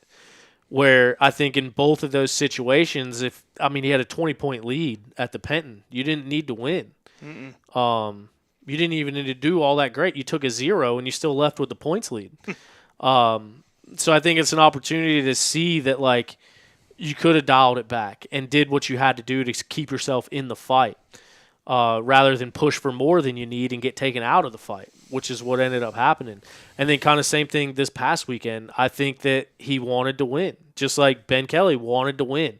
Like when you're in that situation, you don't want to leave any doubt. You want to go out there and prove that it should have been you. And it's another one of those situations where Ben or Grant, whether he started on the front row or the second row, it seems like if he would have started on the second row, he had that time advantage. Same thing. You catch up to XC1, you stay with him. You're already a minute ahead. It could have been more beneficial for him in that situation, especially to latch on to any of those XC2 guys. Yeah, and just ride with them. The way I think about it is like with what was going on with his Penton crash and injury, and not just his head but his shoulder, but like to me, he's been doing it all year from XC2. So with everything on the line, why change it up?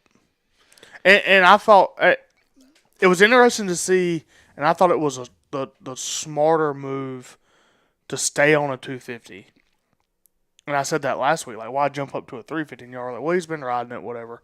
And then, like, even on the broadcast, they said, or they interviewed him, and he had mentioned that basically he's been riding the 350 but hadn't raced the 350, and they decided to stay on the 250. Well, I thought that was a good idea, but I still think he should have just stayed in XC2 and done it from there because he's done it all year. Yeah. So with back to it, with everything on the line, why make a big change? Well, maybe it was just the point we made about it being him. If he rode XC1, he would be the overall.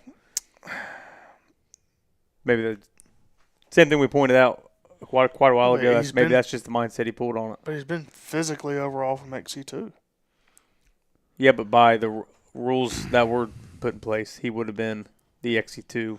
Maybe he wanted to do it the way we talked about it. So they found a way to nix that whole thing, and and that's what I tried to say that last week. Like I don't care how the rules are wrote right now. Like they're gonna give out an XC1 and XC2 and an overall championship. Like they're gonna make that's how the series is, how it's supposed to be. That's whether or not that's how it's worded, and I'm not saying that the way it's worded is correct, and obviously this whole season has brought out a whole flaw in the rules and the verbiage of the rules, but we all know what it's supposed to be. Yeah. And they're not gonna. If Grant was to run XC1 and he won XC1 and won the overall and he would have got the overall championship, they're not gonna give him. He's not gonna be the XC1 champion, and they would have done something. I get that that's not exactly how the rules read now.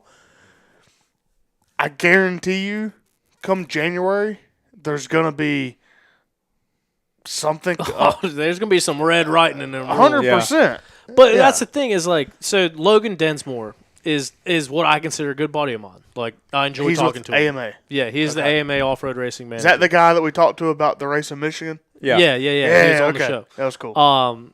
So I normally allude to him, try to keep his name out of it. But What race was that? What's that big race up there? the Jack Pine. Yes, that was sick. So that was a good show. I've talked to Logan a lot about this over the past few weeks and about my interpretation of the rules. And his one argument that he kept saying all the time is that you don't earn points for XC1 if you don't race that race in XC1. They said that shit on the broadcast. I know. Too. So I think I know where they got it from. Yeah. Because they also told Grant that he went up there with white plates, which I thought was hilarious. But then they gave him 14th pick. Mm-hmm. He should have been the first rider called to the line. He was the overall points leader. But instead, they called him out 14th because they told him that he only carried points in the races that he raced XC1. I think that is BS. That is not how the rules are written. The rules don't say anything about that. The rules say your XC1 champion is based off of overall results. Overall results are overall results no matter where you start. You could be in Senior B. You can be in 25 plus A. It doesn't matter. You get overall points if you're in the top 20. I do agree with you on calling him out. I thought that was dumb because 2 rounds before, they called him out first. Yeah. So for both rounds. When they all started on row 1, who was the first one? Yeah. I thought that was dumb. I did think that was weird and dumb. But all the time, like, when I say, I don't think I said argue. I think I said talk. But it's more of like a banter between Logan and I. And it's been going on since summer. Like, hey, what is going to happen? And that's been his thing this whole time. And I'm like, it doesn't say that. It says overall points. And so as soon as Grant, I saw him on the staging area, and after, I think they called Ben first, and I went up to him and was like, why are you here? And he's like, dude, they gave me 14th pick. First they said that they tried to make him draw a spoon. And he's like, no, I'm the points leader. Like, call me out first. And then that's when it was explained to him, is like, you only get overall points when you're in XC1, even though they're overall points. So you only get overall point. You only get XC1 points when you're in XC1. XC1 points don't matter. See, overall points matter. That's why it's so dumb that they told him that he had to be in XC1 to earn points, because you earn overall points no matter what class you're in. So, and then he posted the video on his story, which he since deleted, of the start. I sent this to a member of the Towery family. There is no one that I trust more to make those judgment calls than a member of the Towery family, because they are on it, they live it, they breathe it, they've been doing it for a long time. He was kind of in the same opinion as myself and Grant. Grant, you can see the video straight on. He hits the button, and it circulates the motor, but it doesn't crank. And then the green flag waves, he starts and goes, doesn't even get the whole shot. Really was like mid-packish. But then they held him at the finish line for 15 seconds anyway, because they said he started early. When the video was there, it does not appear that he started early. To me, that is no different than if you're on a kickstart bike, kicking it to top dead center before the start. That's essentially what he did. He didn't start early. He didn't go early. But they still held him. So it's like the starts were changed after summer break, I think had something to do with Grant Davis. And then they make him pick 14th when he moves to XC1. And then they hold him when I don't believe that he started early. There's a video. He didn't crank. He turned the bike over. It didn't crank. That's not starting early. So it's like there's so many things. But they're not going to be great friends in the next couple of years. He's going to always remember, hey, you guys kind of tried to fuck me a little bit. That's how, in my mind, it's going to go. But back to your point about the whole why not stay what you've been doing and racing the XC2 row. Well, coming after summer break, they put him on the front row. He won both of those races. And one of them, he came from the back and won it. And just like we mentioned on here, when that rule happened, I was in a movie. I texted, Grant was the first person I texted, like, what do you think about this? That's a good point. I didn't think about the 2 races he started on the front row. Yeah, he was like, I'm pumped. He said, I don't want them to tell me that I have an advantage at 1 minute. He's like, I want to beat them straight up, give them no excuses. And by them, I mean everyone. That's not them as in Ben. That's everyone. And like I said, so he was excited to move to the front row. He moved to the front row and won both races, and then crashed out at Penton, and then now had the opportunity to move back to the front row at Ironman. So I think for Grant, for him to be the overall champion, he wanted to do it from the front row. Yeah, I just think the play there is to hang in. You know what I mean? Especially when you got 20 points at Penton. You don't need to win.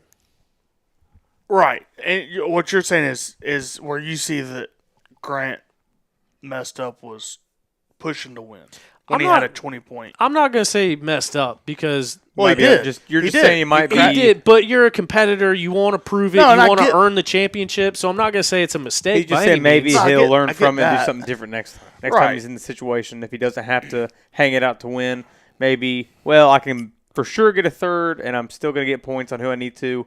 Let's hang out right here. Well, and I think back to it, like, I think in the situation that he had at Ironman, it might have been smarter to do it from a minute back. I get it. Like, you want to be on the front row, beat the guy straight up, but like with the crash out at Penton, shoulder injury, and not being 100%, like, shit, take your minute advantage. And, like, because you can't tell me that it wasn't too dusty to, like, for XC2 to get up into the overall, because Cody Barnes led half the day. Yeah. So, yeah, it's possible. And then you're with a group of guys that you've been racing all year, minus the 2 races, and half the XC2 class you're not worried about.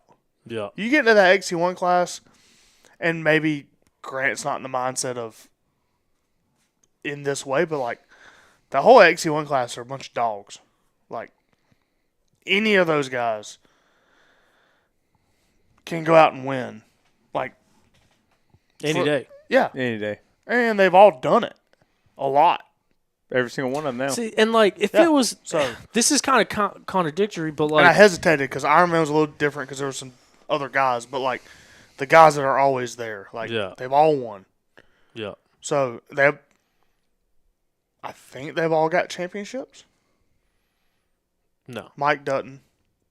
Liam does, yeah. Mike might XC2, yeah. Yeah, well, just, XC1, XC2 championships. Yeah. Not XC1, but anyways, I just think, I don't know, maybe check the ego at the gate and just say, hey, look, like, maybe XC2 is my best play to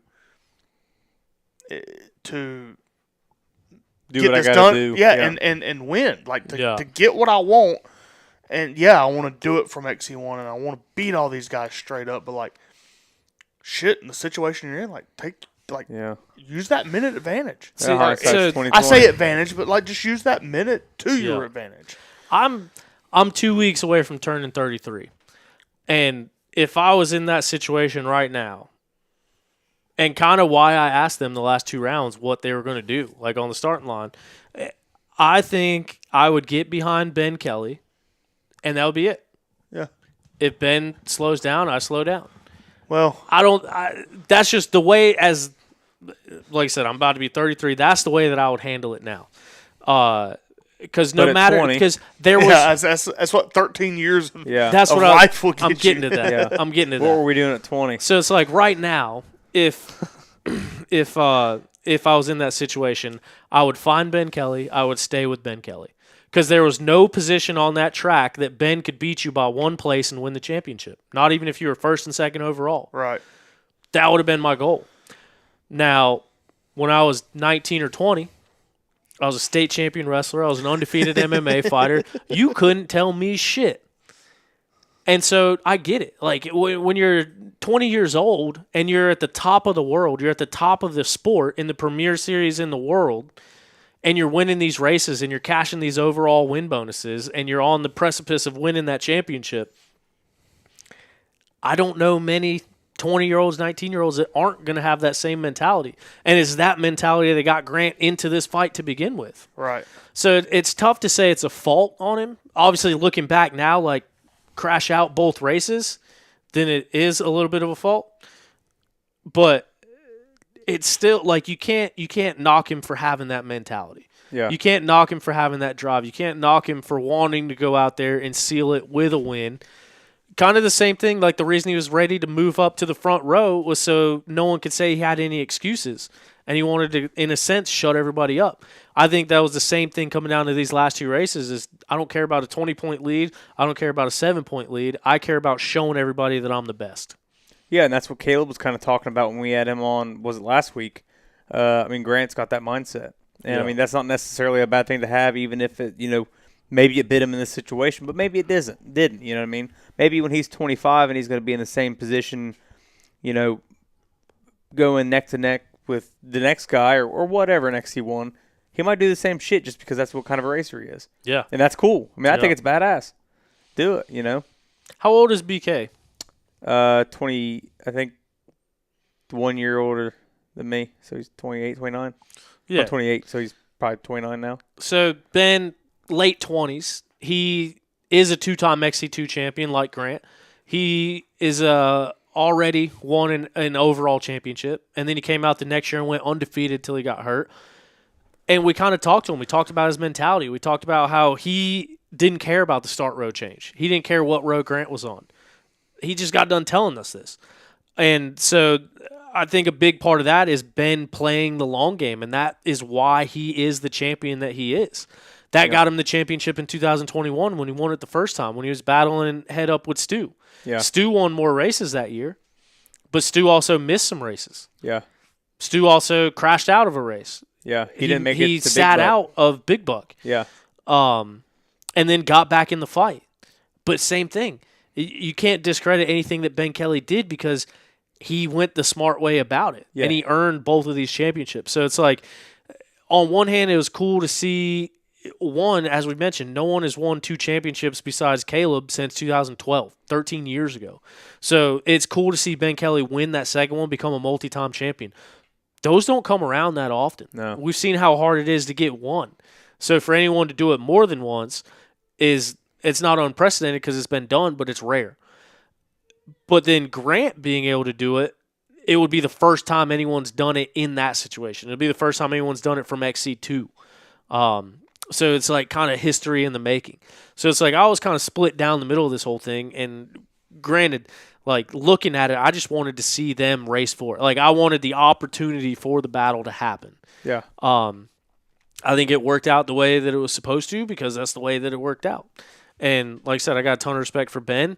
And super pumped that he was able to get his second championship because think about it too, like all of this pressure has been put on Ben this year. Like we talk about Grant Davis all year long. Everyone is talking about what can Grant do from XC2? Can Grant win the what's the rules say? All of this has been focused on Grant. Well, this all directly affects Ben. Like Ben has been on the backside of all of this press, all of this publicity, and kind of been put in the hot seat.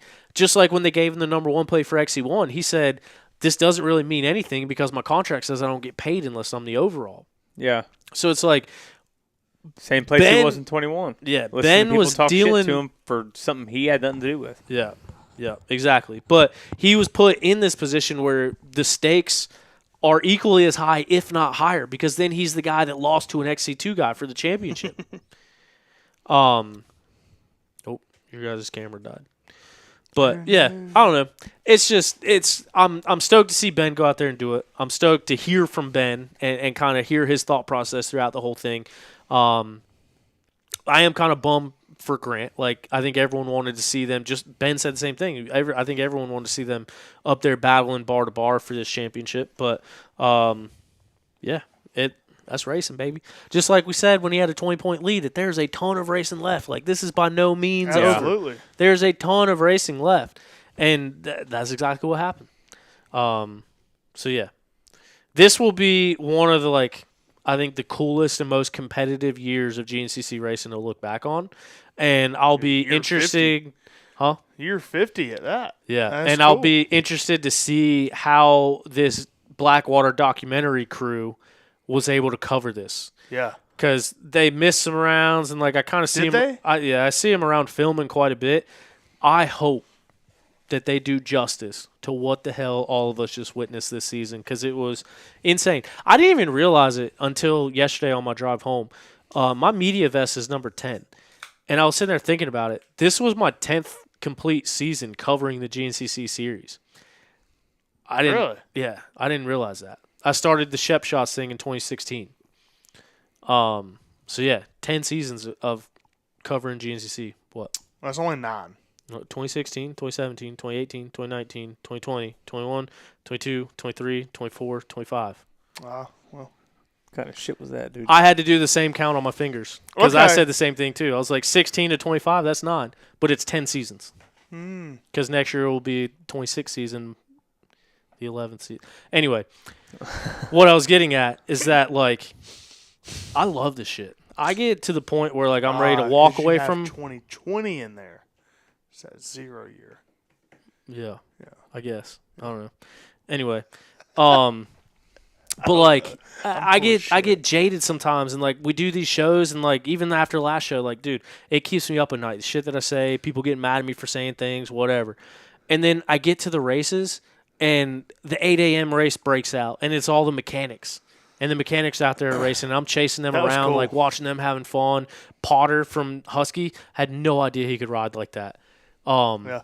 But like Oh, seeing all he those rips. dudes, it's like I even texted Mindy. I was like, "Damn it! Like I love this shit." Like there's times the whole way up there, it's like, dude, everyone was making me mad. I was like, why am I driving 14 hours to go to a dirt bike race? Like this is dumb. And then I get there and it's like, I wouldn't have wanted to be anywhere else.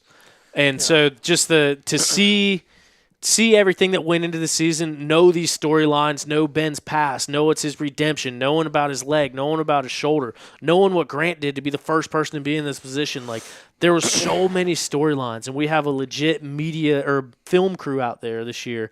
And I hope they can do justice to this season and how insane it was, and what it came down to here at the end.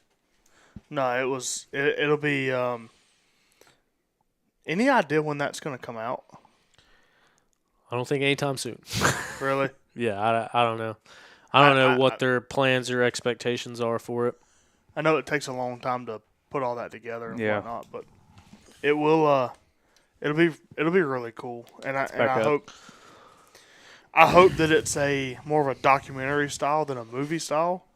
That way they can include like as much as possible. Yeah. But you said you wouldn't want to be anywhere else. Does that include the Sunday night football game? All right, I kind of wanted to be there. But that was after the race day. Did your boy win or no? The Packers won Who was I you watched pulling it at a for? bar. pretty decisively. Who was you pulling for? I wanted Aaron Rodgers to throw 7 touchdowns. I just wanted the Packers to score 8. That was the only thing. I wanted Rodgers to play good, but obviously got to stick with the Packers. Hell yeah. There's a YouTube comment about silly season. I didn't see it. You want me to read it to you? I guess. Check It it says out. GNCC silly season. This is from Tyler Brown. T-Ship replacing Mikey Waynes in 2026. I doubt it. I would be open to it. Get old Buren Hamrick to put a word in for you. I don't know, man. Me and Mikey Wayne started with Racer TV at the same time. There was a lot of turmoil, a lot Yeah. of hard feelings there for a little bit. But I don't know. I was kind of on board with you for a little bit, but I kind of grew to like Mikey Waynes. I don't know Yeah. the guy at all, really. But, like, I messaged him. He posted on his story. Who's the other guy that films a bunch of the races? I'm drawing a blank. Zach Heron. No. Oh, doesn't matter. I know who you're talking about. Don't matter. Anyway, Just move forward. he posted a video of him doing like the last 10 seconds call for XC1. And there was it kind of showed the backside of Mikey's head. And I swear it looked like Rodney. Mm. And I've never talked to Mikey at all, but I shot him a message and I was like, man, the back shot of your head looked like that was huge Rodney Tomlin vibes. Yeah. And he was like, man, he's like, that's my announcer dad. Yeah. or something like Yeah. that. He's like, I appreciate it. But No, Mikey is a super cool guy, and yeah. a lot of things from my end was completely unjustified, and I will say that. I don't have any problems with Mikey. I follow him on everything. I root for his success. So it's kind of sad to see him go because no matter what happened, like once again, the only thing that he did nothing wrong. Like the only thing that happened was purely me. Like when the Bottleneck live show happened and they went at the same times as us. They talked about the same stuff as their shirts matched up. Like I just got into my feelings and I was young and immature and felt threatened. Because he is very good at what he does. Yeah. And that's 100%. why I felt threatened. Because it's like, man, I've been building this thing up. Like, I want this. And so that's why it was completely unjustified, and it was 100% on me. Mikey is a very good guy. Yeah. Everyone loves him. And Mikey is very, very good at what he does. Yeah. Like, I've said that from the beginning. Especially, like, him on the podiums, doing the podium interviews. Dude, there's nobody better. His first time, like, there was a race when Rodney missed it. And Mikey stepped in to do the 10-second call. It was not good. I think Like, I remember that. His Yeah. voice cracked. It was like high-pitched. It was not good. Yeah. And so then when he took over and took Rodney's role after Rodney retired, because that year I kind of reached out and like, Well, there was probably a lot of nerves in that one race that Rodney Yeah, was Yeah, in. the first one. I mean, that's Yeah. a big shoes to Huge. fill to step in. But now, like, he's got it dialed, dude. Yeah, Like, no, that's solid. his 10 seconds are dialed. When he gets to the end, the XC1 Pro. Like, he's good. Yeah. He's good at what he does. And when Rodney retired, I reached out to them and was like, this is me. Like, me and Mikey. This is it. Like, Mikey is very good at talking to people. He's very good at the podium interviews. He's really good at going down to the pits and doing the pit interviews when a rider's out of the race. And I have a ton of respect for Mikey. Let me see if I can change that battery. But yeah, that whole thing with me in the past with him it's on me. That was a long time ago, too. Yeah, and I've been wanting to have that conversation. Every race I say what's up to him, but I haven't been able to have a conversation. Like, that's one of those things, like, I lay down at night. It's like, man, I need to have that conversation. And hopefully he would still welcome it now because, like I said, it was just me being young, immature, and feeling threatened. But with that year that Ronnie retired, I reached out to them and was like, hey, let me be the play-by-play guy. Let Mikey be the color guy. Let Mikey do the podium interviews. Let him talk to people. Let me just call the race, do the 10 seconds. Like, that's what I do at Mid-East, and I feel like I'm pretty good at it as well at the Mid-East races. That didn't work out. Yeah. And they put Mikey into that role. And I was like, man, that's not the role for Mikey. Like, Mikey needs to be talking to people. Mikey needs to be the excitement. Whereas Rodney was kind of like here's how it is. That's what his role was the play-by-play guy, the 10 seconds, that whole thing.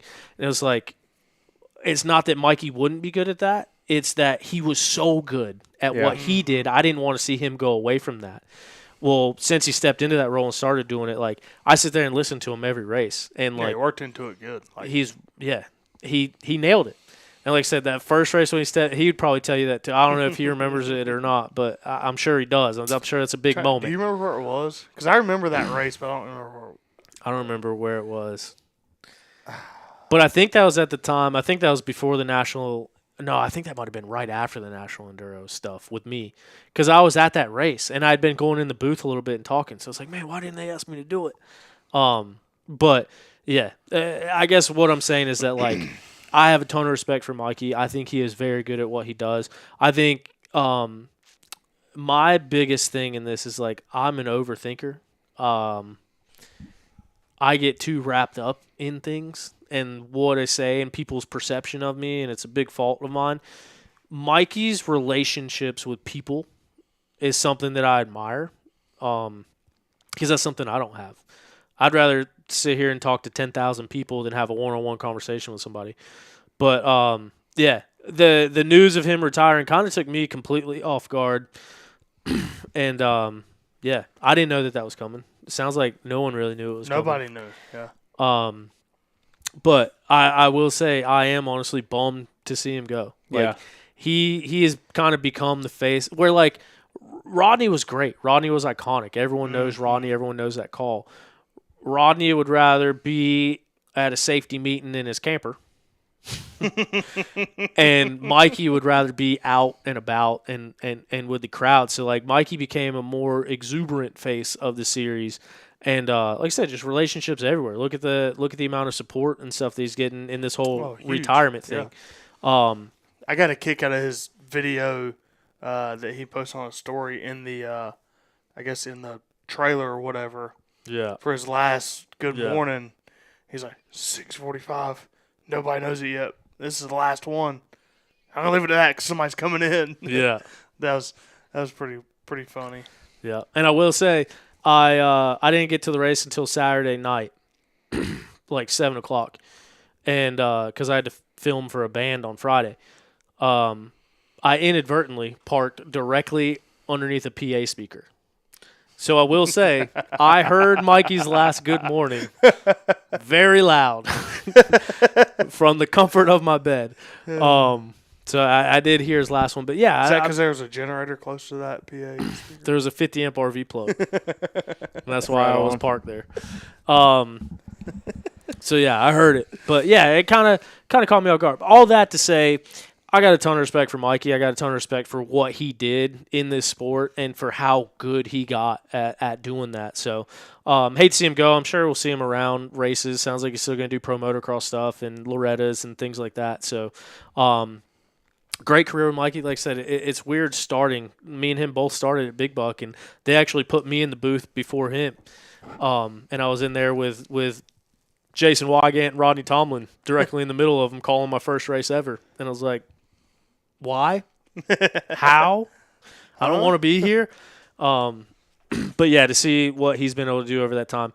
Yeah, didn't mean to go on that long of a rant, but I hope that sentiment can get out there. Will hate to see Mikey go. Like I said, I think he was the best at the podium interviews specifically, and then even everything else that he did. Who's taking over that spot? Any idea? If I had to guess, I mean, they got Johnny Gallagher in there. They got Jackson Burrell and Zach Herron. They hired both at the same time. Knowing what I know about the company, I wouldn't be surprised if they just kind of keep rolling with those three and reassign their roles. God, I hope Johnny doesn't do the 10-second call. I will. I would imagine it would be Zach. But no, I think it'll be Griff. Yeah, I don't know, because he does the Stasic announcing, but he's in the booth for the races. He's on the ones and twos. Actually, no, they said on the broadcast he's the replay guy. Griff? I thought before he was running the switchboard like this, but I think they said on this last one that he was running the replays. But either way, yeah, I don't know. But I would be lying if I said I wasn't thinking about reaching out. Given this role in this capacity, I don't know how warmly received I would be. I think I am perfectly capable. I think I would be good at it. Be hard to do that and film and stuff, though. Yeah, I couldn't. Yeah. It would be either or. But, I mean, that would give me an opportunity to represent Yamaha. Like, look at Johnny. Johnny's always wearing Yamaha stuff. So, being in the booth would give me an opportunity to represent On the Pipe podcast and kind of grow that following and also represent Yamaha or whoever other sponsors. And send Craig out there with a camera. I think the biggest thing, dude, is, like, kind of like I was just talking about. It's like, I'm not getting rich doing this, but I love it. Like, my 10th season covering it, like knowing the riders, knowing the backstories, seeing all it, like I said, standing around that racetrack, watching these championships get decided. Like, I legit thought I might have teared up a little bit when Corey Steed won, and when Strang won Ironman his last race on a Cowie, like legit, like feeling the eyes swelling. Like this is I love it. So it would be cool to just be a part of the sport in that capacity. But because of the things I've said on the show, I don't know if that'll be a possibility. But when Ronnie retired, I did tell Tim Cotter, I said, hey, if I'm on the payroll, it kind of limits what I can say on the podcast. But nah, I joke about that. It's kind of hard for me to not say whatever I'm thinking anyway. But I don't know. Didn't mean to go on that long of a rant. Sorry. Would be cool. I know how to say 10 seconds. 10 seconds. Dude, But- we were at Big Buck, I How'd I think, do? this year. Or it was last year. And Nick Rupert had been drinking the spirits and called Rodney at 11 o'clock at night. I was like, can you give us a 10 seconds? Porterhouse. Yeah, he laid one down. No way. Oh, yeah. I seen him at the Apple Festival in Ohio. Walked over and he gave me one. Did he, was he at Penton this year? I didn't see him. He wasn't at Penton. He was at Powerline. No. He was at He was that was somewhere last year. Last year at Penton. Last year he was. He normally goes to Penton and does the XC1, yeah, at least bike call. yeah, Yeah, he was not there this year that I believe. no. Last year he was because I remember chatting with him a good bit. Oh, Rodney. Porterhouse. I think we covered pretty much everything. Got a lot of YouTube comments too. You'll get through some of them. Oh, I reckon so. Where'd we stop at earlier? I don't know. I think we just kind of picked and choose throughout the whole time. Paul Alley, he had said earlier, imagine pulling up to a Vet A line and BK's on your row. I'd say that's how a lot of people feel. When you show up, Yeah. Whenever you show up to a Wexer and there's like 4 or 5 local pros and there's Thad Duvall sitting there. Yeah. Kind of how I look at it. See. Dude, how about Barry Hawk? What? He's on it, dude. He got like 6th overall in the I guess it was the 8 a.m. race. I was about to say, brother, with a bunch of sea riders. Oh, but I mean, that Potter fellow was ripping. And I didn't Barry, look at any I don't of know the how old industry Barry stuff. is, but like Oh, that's he's- still an impressive ride. Especially when you look at the other mechanics and the other people that were racing that race. Like, Do you remember when he won XC3 No, he at was West Virginia that I year? don't like the look you're giving me. You better have some respect for Barry 8-time. He told me that that's the first time he got arm pumped since racing for the quad championship in 1997. Did he really? Yeah, he did. He said, I thought I was going to pull over for a minute. So I mean, you put some respect on Barry 8-time's name. good on him, but It was a good ride. Let's see. Had a couple people reach out. Questions for Ben we can get to, asking if 530 was a significant number, where it came from. Apologize, Paul. No idea. they all got beat by sea riders. You know who won it? I'll tell you where You know who won the I know 8 a.m. Who? Gavin Harwell. Yeah. The 90-pound kid on a 250-pound motorcycle. That's who won it.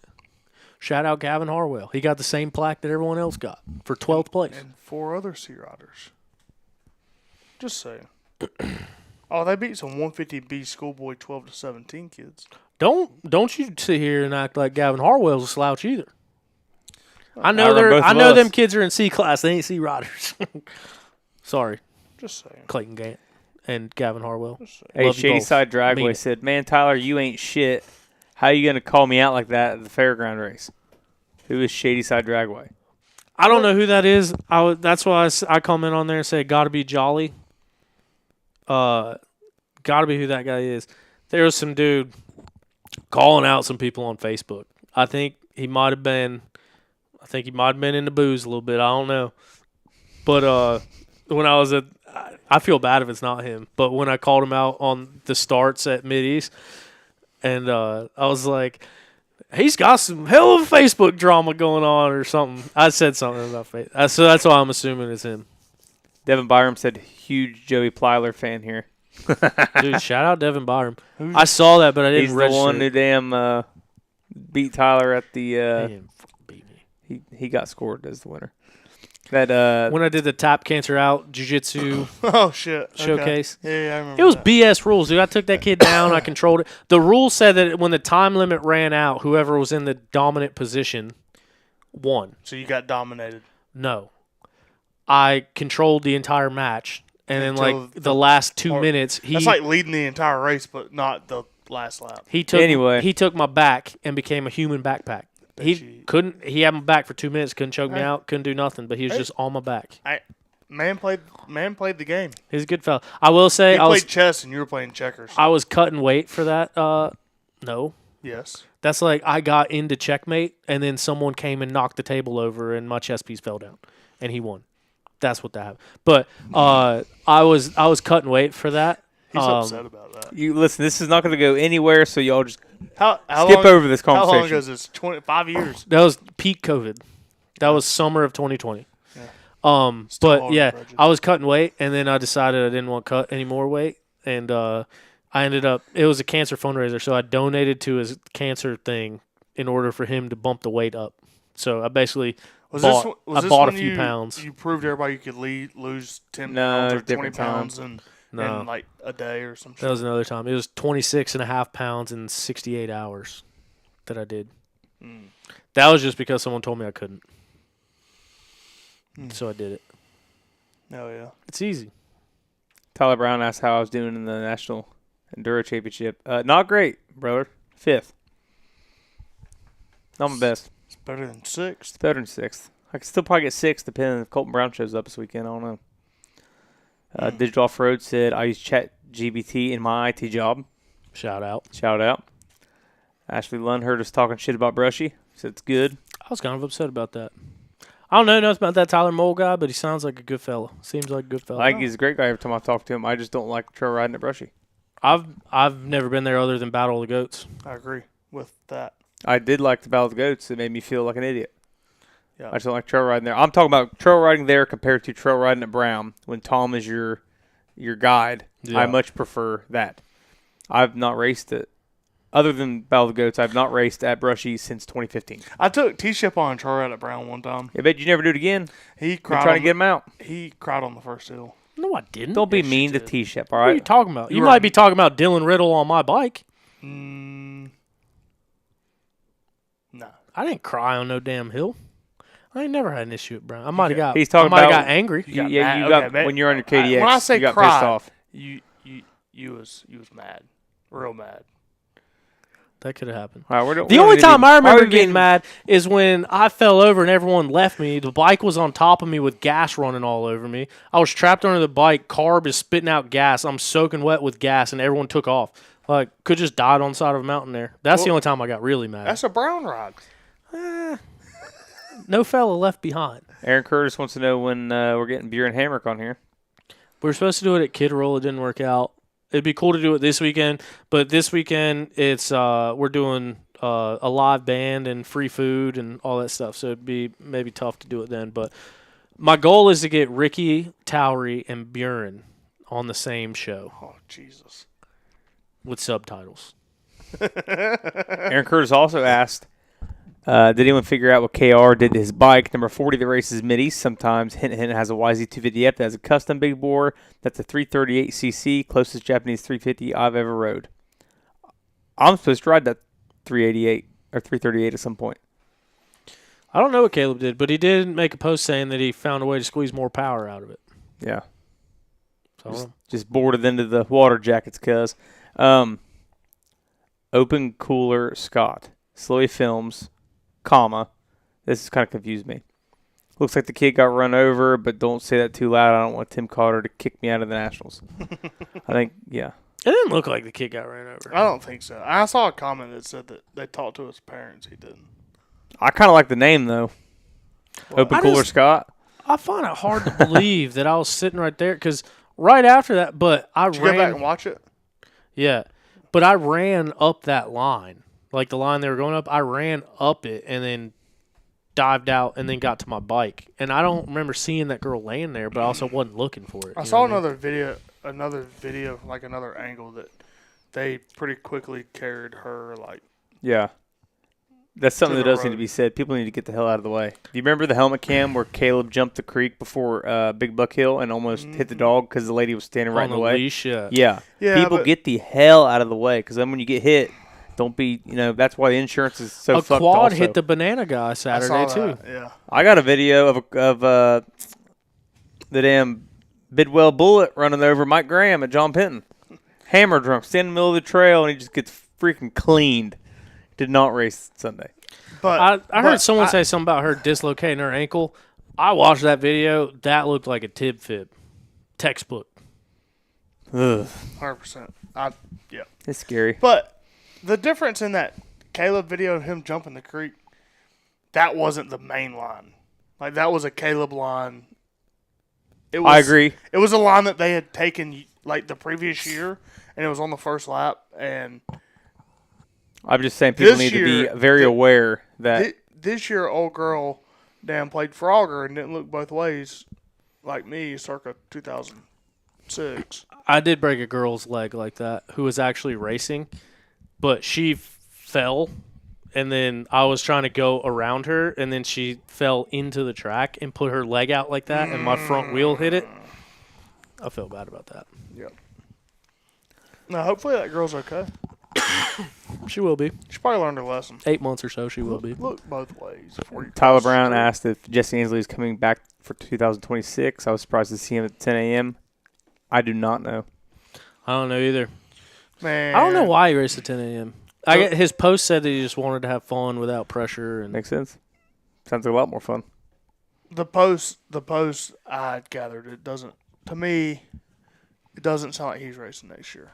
Between his post and Probably big FTR guy. his girlfriend's post. And So, look, Ashley Lund is backing me up. Tyler Mole is a good fella. He's been working hard on all the trails and adding to the facility. They just posted the other day they got some big announcement coming. I'll be honest with you. Brown Mountain's $5. That's why I go to Brown Mountain. yeah, no, I'm not saying, Yeah, I'm not saying never the say Mall anything guys bad about Tyler Mullins. sucks. Or I just said I like trail riding at Brown Mountain. the facility You did say that Brushy he has. Mountain sucked. To go To trail trail ride, to riding. go have fun. Yeah. No, yeah. And maybe it's Battle just, of Goats is sick. Denver NCHSA is cool. They have it there 3 or 4 times a year. but maybe when and- it's a John Jordan Brushy and his Shale Rock and he runs the fire roads. Would you drive 2 hours to go to Denver? To where? Denver. 2 hours? Yeah. Like if you lived in Is Denver. it just good because it's 5 minutes away from your I house? didn't say anything about Denver. I You said just Brushy. said Denver Brushy. NCHSA. Brushy. Did Oh. I say Denver? You I said meant Denver. Brushy. I meant Brushy. Oh. So Yeah, I don't I like was, Brushy I and was, CHSA. No, I would not drive 2 I need to go. hours. So the other thing I is would like, not drive 2 hours to go to I was Denver, told but- that the tri-state of Brushy was much better than the North Carolinas because they would actually let them ride trails. Like they No, I believe the that. other thing is where I used to live at. I could be at Brown in an hour and a half unloading, and Brushy still was be at like Brown in 2 an and a hour half and a half. hours away. What? Yeah. No, you're high. Oh, from where you used to be. Yeah. Not from here. No, from Gastonia. Let's say from here, you're an hour and a half to Brown. You're about an hour to Brushy. Yeah. So I need to check. Like I said, I don't think I've ever been there. But Battle of the Goats. We went one time with like Carlo G Well, I'll tell and you TJ what. Snow and them back in the day. I'll take you trail riding at Brown, and then you go trail ride at Brushy, and let me know which one's better. we'll go. You know, if he shows up and rides, we'll go. We're buddies. Sure, yeah. I'll Gonna make him go by I'll himself. go. It used to be really good. I raced Battle of the Goats on a KDX and thought I was gonna die. Honestly, the I did trail, it on a 250 XCW and thought I was going to die. the trail ride at Brown or Brushy used to be really good, and then honestly, since all the Battle of the Goat stuff, the trail riding at Brushy is not as good as it used to be. Why? Because hard. Because it seems like there's less single track there, and it's either Battle of the Goats trails or road beds. Like they used to have a bunch of like long single track trails that were sick. And And maybe they do. That's what she's talking about. Maybe they got everything open back up. I just haven't been there, and maybe it's the bad rep of the North Carolina tracks that they put on. The North Carolina makes them cut in, is what I've been told. Like they can't run the stuff he would like the owner would like to run. Or the guy who man. runs it, this John Jordan, the tracks he puts in. 100%. Ass. But it's a great place. Austin Metz ass just tuned in as Craig talked about how many rolls of ribbon he used Saturday. I hate ribboning trail. And I hate people watching me ribbon and then run through my ribbon and then yelling at me for ribboning the track. Full how it gas goes. problems. Full gas problems. Mm-hmm. So then I ribboned it 6 times and put logs sideways. And someone yelled at me and said, "Why are you putting logs in the trail?" I said, "Turn right. There's an arrow there." Then I leave. I come back, and someone went through the ribbon and took out the logs. And I just laughed. And I thought, I hope you had a bad day after that. Dude. I'm sure you know that. Yeah, ribboning those original full gas tracks and 3.5 miles of staked grass track and then 3.5 miles of woods. Harleywood, someone just beautiful piece of property. I remember watching someone. I was running Open B. The guy in front of me. He went outside, got it wrapped up in his wheel, and he took like 3 corners out and drug it with him. Yeah, because they go through it and then they just go straight back onto the track and bust through another piece. Dude, it used to drive me nuts. Yeah. Because you think about, like, you got 7 miles of trail. You walk one side hammering stakes. You walk the other side hammering stakes. And then you walk one side ribboning. You walk the other side ribboning. That's, what are we at, 28 miles of trails? And then you go over and do the woods test. And then you're still walking one side ribboning, but you got to go around a tree and then through trees and around trees. Dude, that was a lot of work. Yeah. And we always set them up with 3 people. It was me, Eric, Geese, and Hooper. Yeah. It was a lot. And then when people break through ribbon, you take it personally. Yeah, I was mad. They watched me. They were watching me sitting there with ribbon. Then they'd wreck, and they'd say, sorry. And I was like, you must not be sorry. Because then he'd take off and bust the banner on the other side getting on the trail. Yeah. And I thought, man, fuck you. Idiots. I think that covers all of our YouTube comments now, right? Yeah. We got, there's a couple little things that we hit on. We can save that for another time. I think we covered the most of the storylines from this weekend. Shout out Corey Steed. Shout out Ben Kelley. It's almost a 4-hour show. Yeah, this is a long one, but I think it was a good one. Thank you guys for coming over here and being part of it.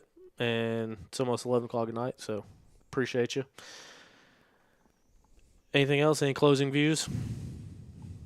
I really wanted some tacos, but I don't think I get any. Taco Bell's open until 1 a.m. or later.